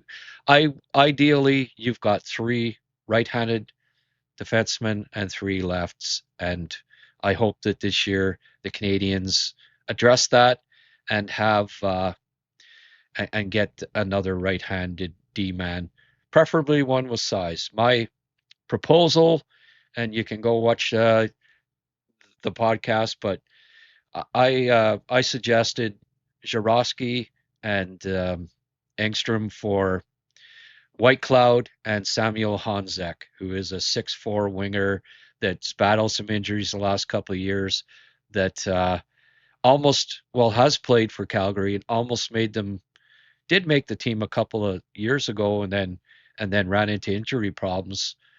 The thing is, he's more NHL ready than Jarosky, and this way, I saw some people commenting saying, "Well, you're trading the future." Well, Samuel Honzek would be the future too. The kid, he's what, 21 years of age or 22 at most. So it's not like, yeah, White Cloud wouldn't be around forever, but in this type of deal, you would be getting back a young forward that A could probably help you in the next couple of years when the for me the contention window is open now. So if you wait 3 years, if it's 3 years before Jarowski's ready, and I honestly believe that might be what it takes him before he's physically and defensively ready to play a regular shift in the NHL, well, that's 3 more years of your contention window that closed with him. So why not get a young player back with size? He's bigger, he's more physical, he's more well-rounded, that could probably play in your lineup now, and 10 years from now, he's still going to be, in the NHL, presumably. So for me, that type of deal is something that they should be considering right now, because I do believe um, Jarowski's got pretty high value at this moment, and so does Engstrom. And don't get me wrong, I like Jurowski. I think, his ceiling is being a second line winger in the NHL. I just don't know that it will be a second line winger with the Montreal Canadiens because they've got Koivu, they've got Demidov, they've got Slav, they've got Caulfield, or not Koivu. They've got Caulfield, Slav, Demidov. Hage may end up on the wing too. Newhook, uh, uh, Doc, you know, um, other kids in the system. I don't know that you can say without any hesitation. And also, right, if they pick up a winger, a top six winger in the next 2 years, then definitely uh, there's no spot for Jurowski that I can foresee down the road in Montreal's top six. But that's that's my opinion. It can, things can change if his defensive game comes a long way and he puts on 15, 20 pounds, maybe he becomes a really good second line winger in the NHL. But uh, maybe Samuel Honzek becomes a hell of a middle line winger in the NHL too. And Zach Whitecloud helps you win. With Zach Whitecloud in that lineup with Reinbacher on the right side and Dobson, I like the Canadiens' chances of going a long way as early as next season in the playoffs. The time to win, the window's here, the window's open, go for it. And yeah, it hurts to get rid of a young prospect that may become a really productive NHL player that's exciting, that can stick handle nicely, all that stuff. But at the same time, when the window's open, you have to go for it. Look, once upon a time, the Calgary Flames uh, traded um, traded Brett Hull, knowing damn well, hey, this guy, he's not ready to help us right now, but down the road, he could be a hell of a an NHLer. Let's trade him now. We need a backup goalie. We need a veteran, big veteran, rugged defenseman, Rob Ramage. If you look back on history, you say, oh well, obviously the Flames lost that trade, but did they really? At the end of the day, what did uh, what did uh, did St. Louis win a cup with Brett Hull? No, he scored all sorts of goals, but he didn't take them to a cup. What did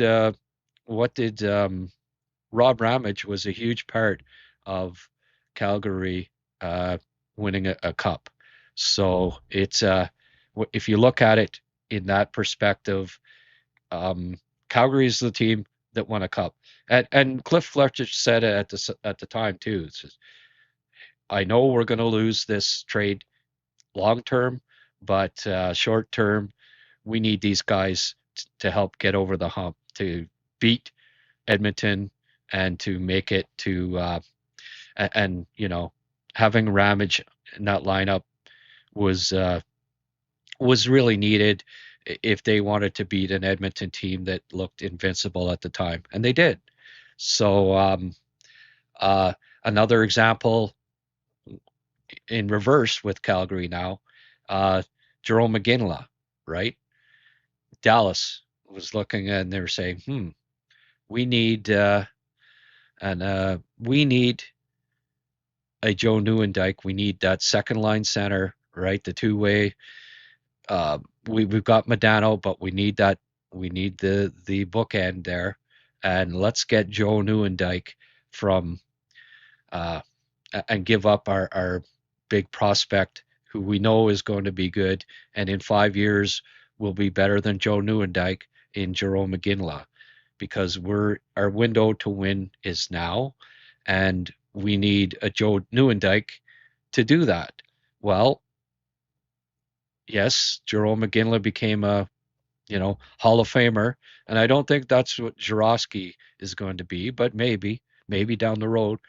But still, it was that move that they made, put them over the hump and won them a cup. So you have to sometimes make deals with players that down the road, are going to be better than the player you got because they're young and the player you got is going to, eventually be on the decline. Doesn't mean that you don't make those deals. It means that you are in contention, and I believe Montreal is. They were Final Four team last year. They've got the youngest team in the league.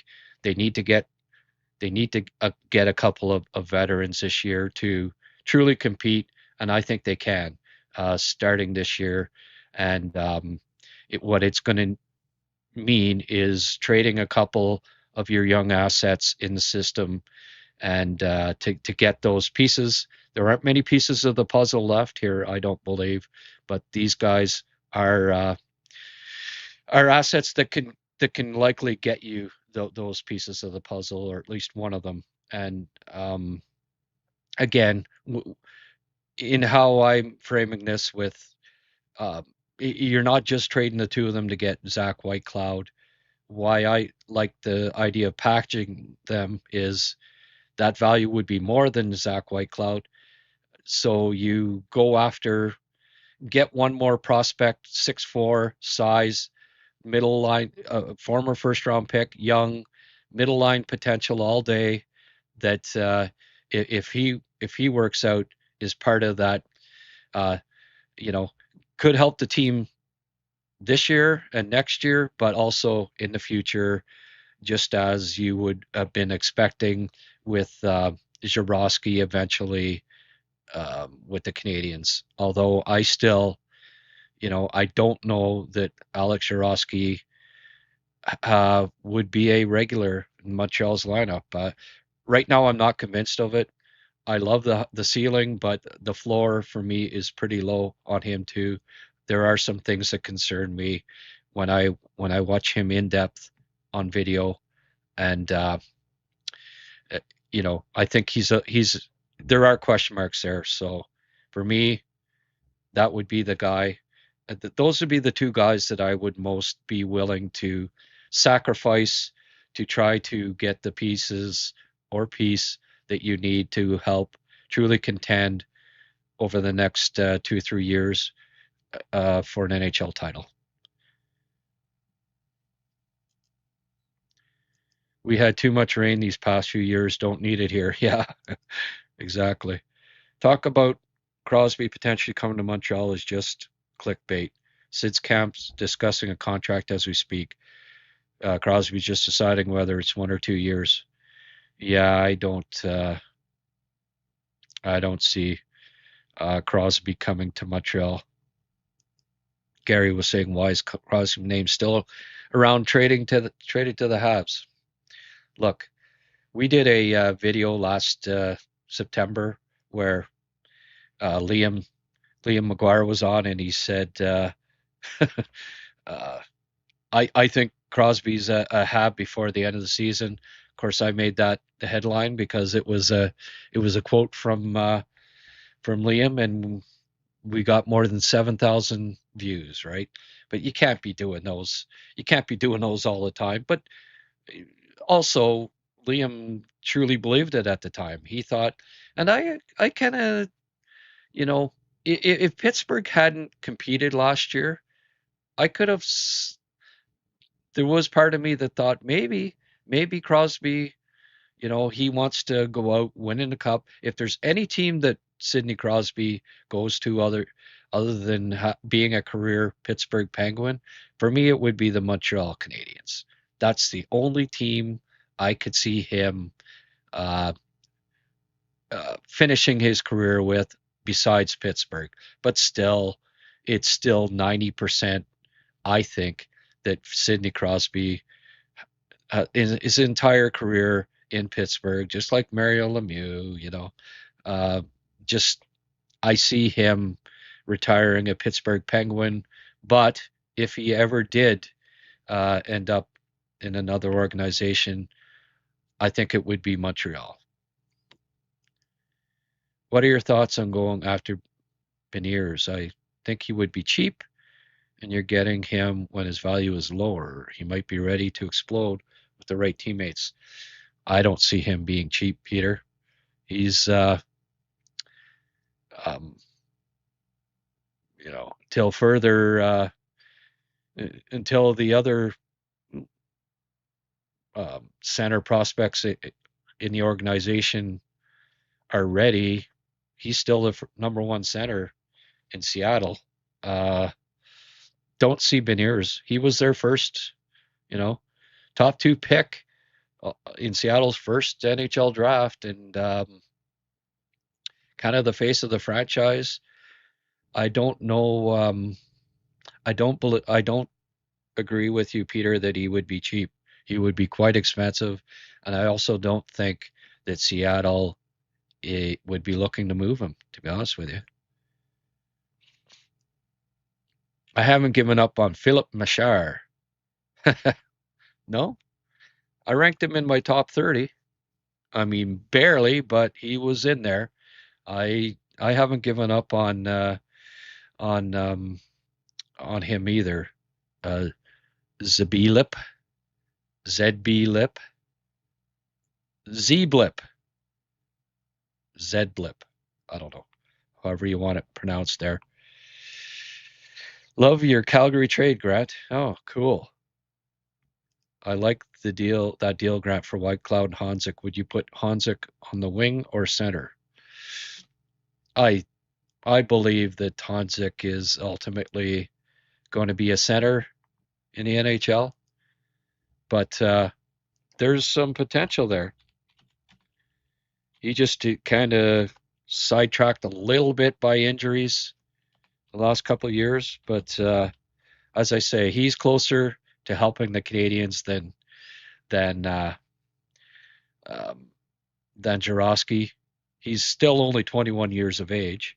He's Slovakian, so that would give the Canadiens, uh, a fellow Slovakian. It was supposed to be Mechar for Slav in the dressing room, but it would give the Canadiens another Slovakian, and I hadn't even thought of that angle before. But um, he, let's just have a look here.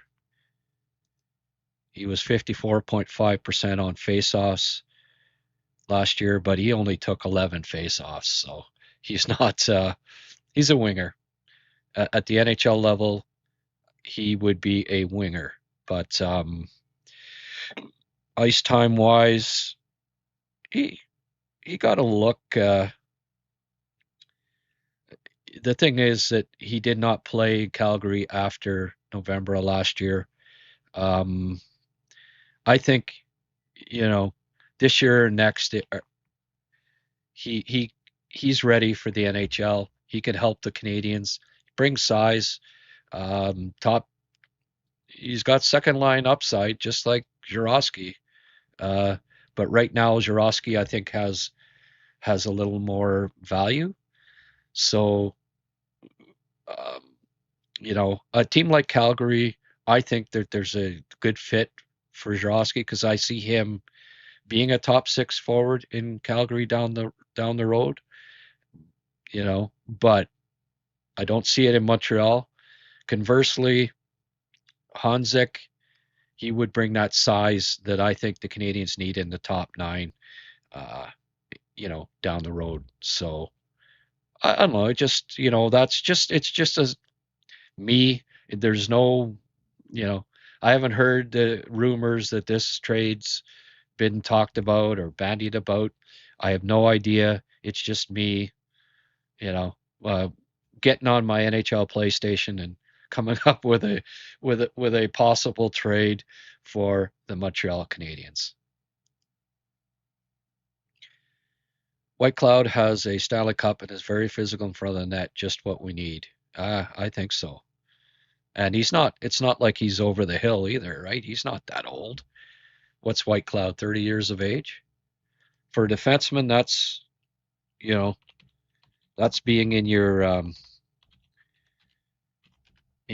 prime, still in the middle of your prime. So, and a lot of people, oh, he's not that good. Hey, average ice time, um, he averaged more than 20 minutes a game last season in the NHL.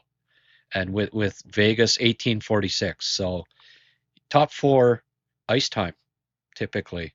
This guy 1749, 1848, 1707, 1735, 1731, 2019. So he's never averaged in since 2021, never averaged fewer than 17 minutes a game, which is top 4 ice time, and that was on a contender every year with Vegas. So this guy's no slouch, and he's only 29 years of age. He hasn't even turned 30 yet. Well, you know what? NHL defensemen typically are, as long as the skating doesn't go on them, they're good. They're still, for a lot of them, look at Matheson. He's probably played the best hockey of his career. Look at Jeff Petrie. You know, the, Jeff Petrie's best NHL seasons were between 28 and 33. Um, Same with Matheson. It, it takes a long time. Often, there's so much to learn, and that veteran experience is just so important for most NHL defensemen. Typically, they're in their prime till 33.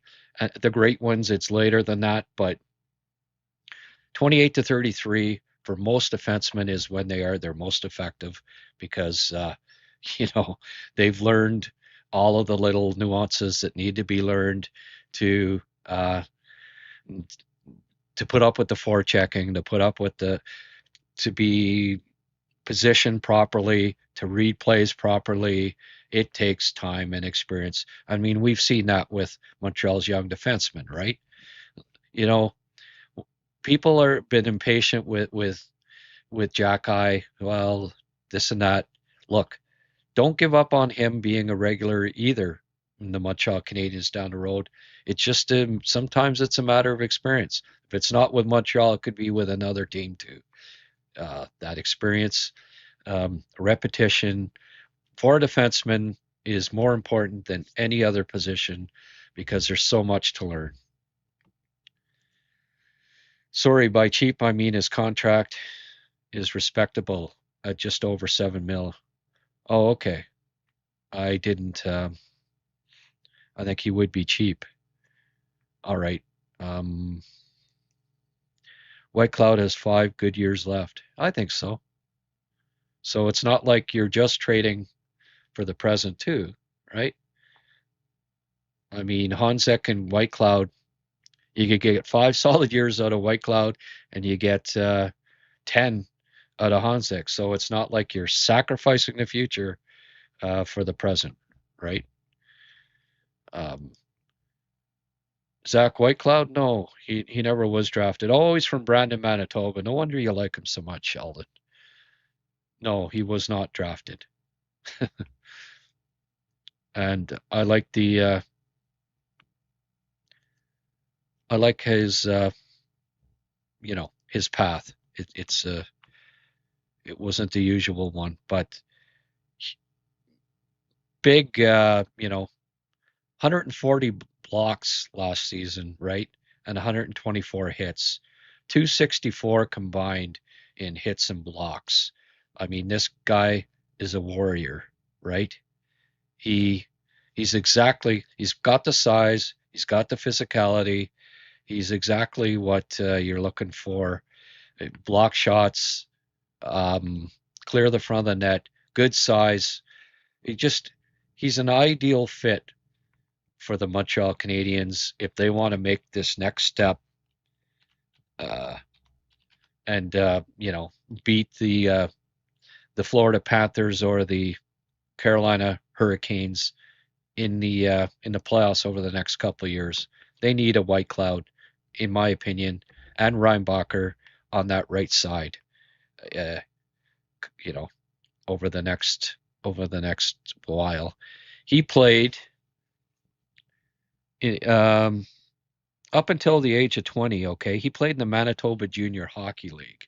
So yeah, no, he wasn't drafted, but then went to Bemidji State, which interestingly enough, one of Montreal's big young late drafted defenseman Maxim Vieg happens to be in Bemidji State as well. So 2 years, only 2 years in college, and Vegas, signed him 2017-18.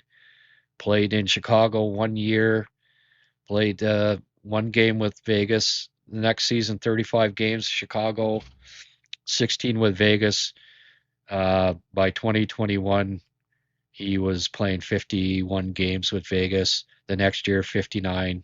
Year after that, he was a regular from 2021 on because he played 19 games in the playoffs for Vegas in 2021.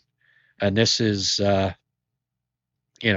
4 years removed from playing in the Manitoba Junior Hockey League.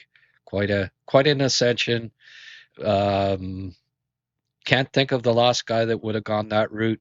3 years in the MJHL, playing up till 20 years of age, 2 years in college, and then within a couple of years is a regular in the NHL playoffs on a long run for a Vegas Golden Knights team. So, all right, folks, we've had a great, we still got 100 people.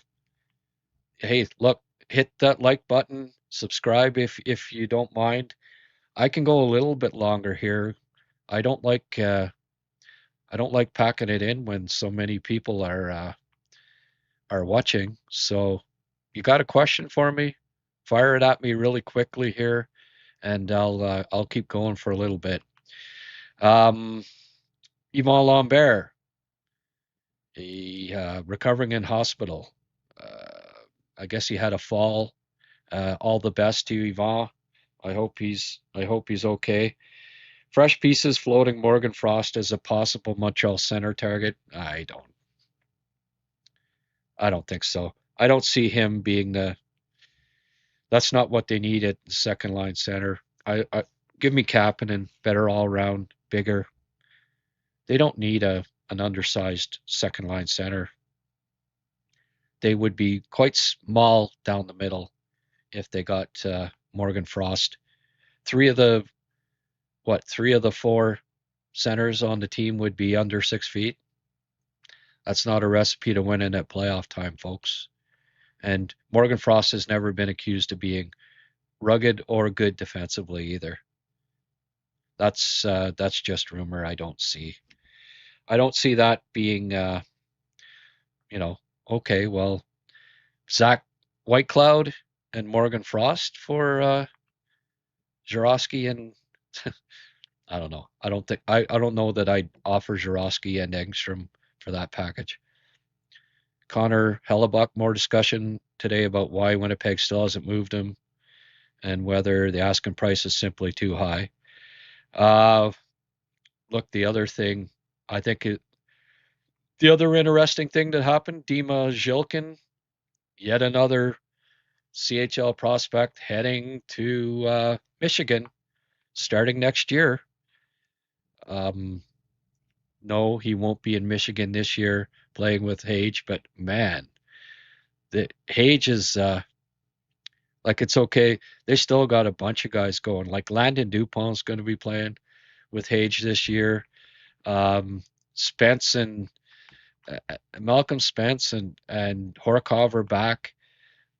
They're going to be loaded. The only thing I got thinking about with that news was does Hage want to maybe go back for his senior season too to play with Zhilkin? Imagine the uproar if Hage didn't sign this offseason.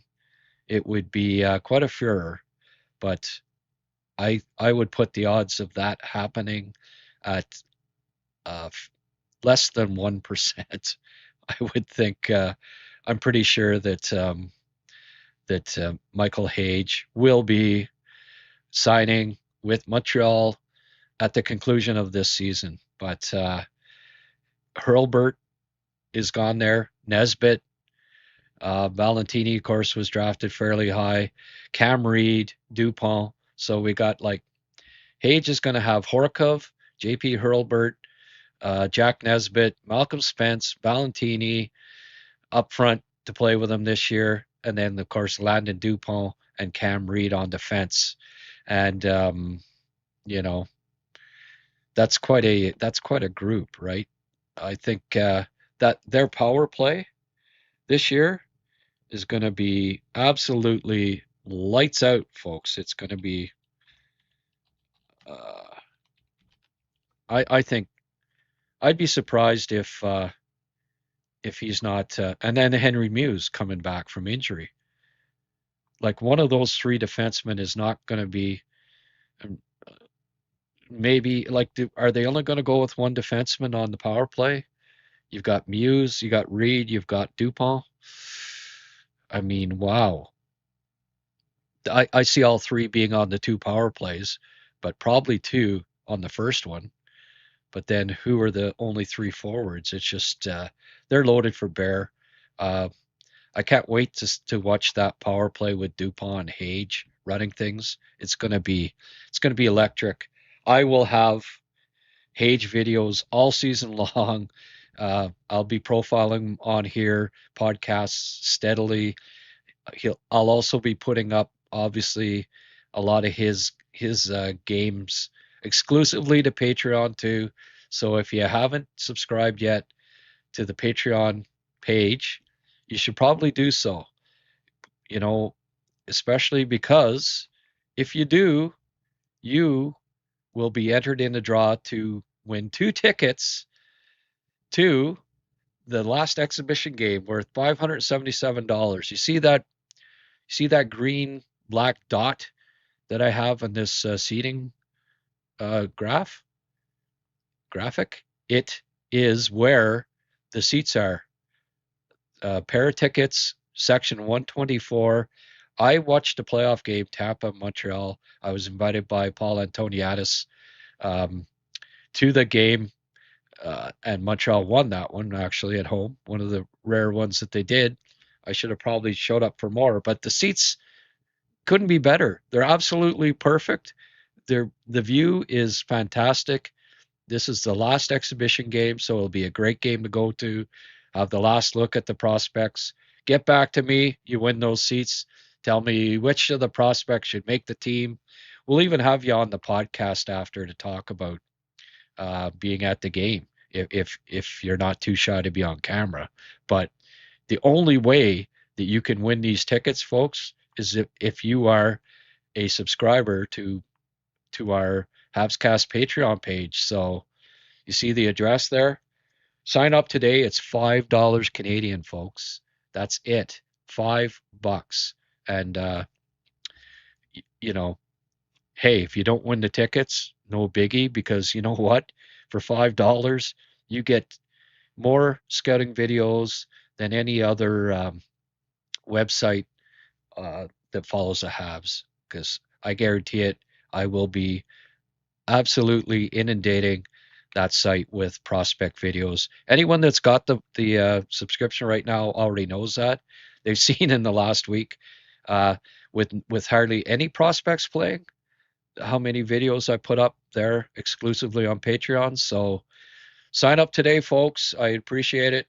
Well, the more people that are on board as a subscribers, the more content that we will be able to put up this year as I get other contributors involved. All right. Would I consider Gradine ahead of Gonzik? Well, I would consider Gradine ahead of Honzik, but Gradine isn't going to be traded. Like, you know, I when I make a trade proposal, I try to make it as realistic as possible. Um, you know, Calgary probably values Gradine as much as Montreal values Shirosky. So Engstrom for Whitecloud, no, that's not equal value. Calgary's not going to make that deal. Right now, Gradine is here They're top 5 in their prospect list. Hansik's about 10. So, no, you're not going to be able to get Gradin and Whitecloud for Engstrom and Jarosky, I don't believe. So, uh, it's not going to happen. Eddie, by the way, thank you for becoming a YouTube member. Just so you know, right? Um, it's Patreon membership where you get entered into the draw. I don't get people's emails that are YouTube members, so it can't be coordinated by you becoming a YouTube member. It's if you sign up, and I did give the address there. It's Patreon, right? My Patreon account where all of the prospect videos, exclusive ones, will be posted all year, but also makes you eligible to be in the draw to win those 2 tickets that are valued, by the way, of $577, if you can believe it. Sheldon, hey, thanks for the tuning, my friend. And then Mark followed it up right away. Frickin' frack. 3 minutes later. Took you a while, Mark. Usually you guys, you know, it's like within seconds of each other there lately. Took you 3 minutes, eh, Mark? Thanks, guys, as always, for your continued support of Habscast. I'd love one of Klapka or Pospisil from Calgary as well. Yeah, well, again, I think it'd have to be someone like Hanzik, who you don't really know his future yet.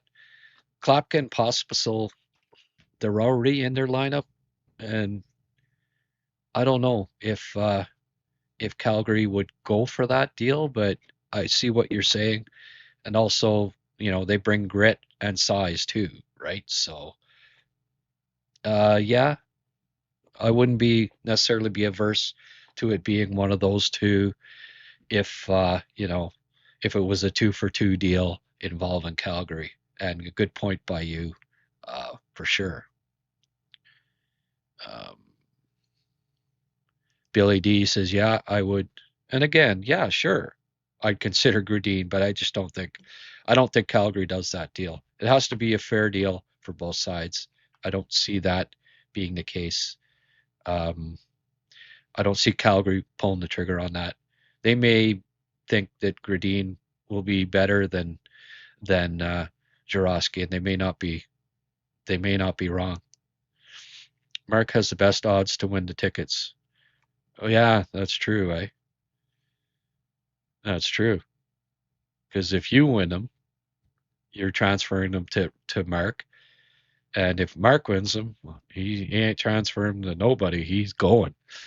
By the way, folks, you can transfer these tickets. So even if you're not able to go to the game, doesn't mean that you can't resell them or, you know, sell them to friends for at a great rate, or give them to somebody that can go to the game. So for $5, you not only get a really high odds of winning these tickets, you get great Habs coverage over an entire month, which includes what has been in the past. That like everything that's archived, you can look at all the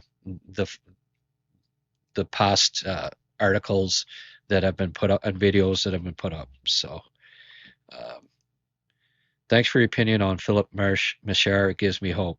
Hey, yeah, I don't give up. He's still a kid, right? I I don't give up on young players.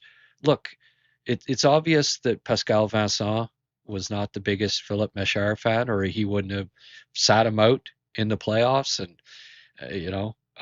wouldn't have had him on the third, fourth line, not getting a lot of ice time most of the season. However, Pascal's not the coach anymore. So, new beginning, new coach, clean slate. Wouldn't be surprised if, look, this might be the last serious look at Meshar with the Montreal Canadiens organization. So they're gonna, give him the best opportunity, I believe, this year to play. I think that he'll get a long look. He'll get more. He'll get more of an opportunity, and like he averaged 13 minutes a game last year. How many? How many first round picks playing in the AHL at 22 years of age play 13 minutes a game? It's usually higher than that, right? So I hope he gets a bigger opportunity this year. I'm not 22-year-olds. I don't typically give up on them. Well, he played at 21 last year, really. So he's still got a couple of years before you completely write him off or partially write him off. Even I haven't written him off. Uh, do I think? Do I think he'll ever turn out to be a good pick as a first rounder? Probably not. But at the same time, I'm not going to. I'm not going to suggest that he'll never play in the NHL because it's just too early yet. It's too early for him.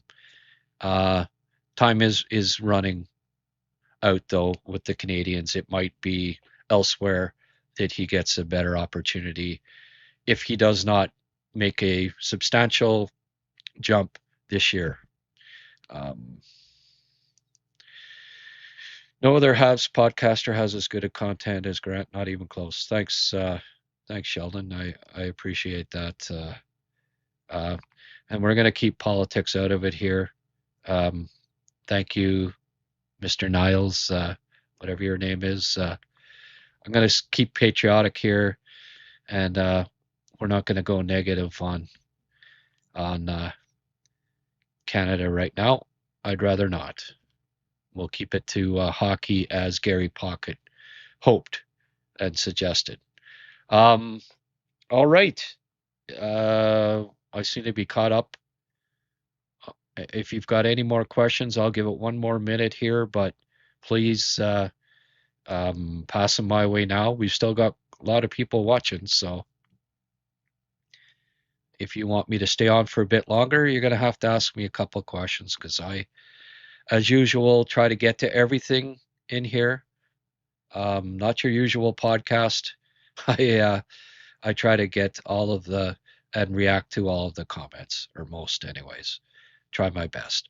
Bonashare Caves, folks, Eganville, Ontario, private family-owned business run by hockey fans. I have been there. It is beautiful, unique, great tourist destination. Hey, support Canadian tourism, right? If you're in Canada, and I know 85% of the people that watch this podcast are in Canada, so check it out if you have the opportunity. It's in the Montreal, it's in the Ottawa area, basically an hour from Ottawa. Bonasharecaves.com. You can see the address at the bottom of your screen. That is their website. Really funky pictures in there, good descriptions of what they're all about. Go check it out. Go to Bonashare Caves. Tell them Grant sent you if you do. And you know what? They will give you, well, if you ask for it, they'll give you a copy of my hockey book that I put out a few years ago. There's Caveman Chris holding it there on the left. It's Valley Snapshots. It's a great look at notable hockey players from the Upper Ottawa Valley, where Bonashare Caves just happens to be, in between Pembroke, Renfrew, Eganville, right in the heart of the Upper Ottawa Valley, where I grew up. Very proud of it. Chris is absolute gem of a man. If you get to go there, look for Caveman Chris. Tell him Grant sent you. He'll give you a copy of my book, and you basically will be making the trip for free. So, because that book is worth more than a ticket on a guided tour of Bonashare Caves. That's quite a deal, eh? All right. Looks like we got no more comments coming in, so what that tells me is I've got to wrap this baby up. Thank you everybody for showing up. We got really good numbers on this rainy Sunday afternoon. It's now afternoon. Started out 10 a.m. We had a bit of a slow start to it because me and my boomer technology didn't realize that Bluetooth on my phone was preventing me from hearing Rick, and of course, got to be able to listen in to what my co-host has to say on these Sunday shows, because Rick always has some great opinions and thoughts. So thank you as always, everyone. I'm going to get back. I got more has prospect videos to put up on Patreon. Again, subscribe, get yourself into that draw before it's too late. We'll have a cutoff date here soon. And I'll be back to feature another Habs prospect probably tomorrow night. I don't have anything better to do. 7 p.m. Catch me tomorrow night for the next Habs podcast, Habs cast, and we'll continue having a great time. Love this. We've got a great Habs community here that we've built, and really looking forward to another great season of Habs coverage and hanging out with you, all you fine folks. All right. This has been great. Thank you, everybody, and bye for now.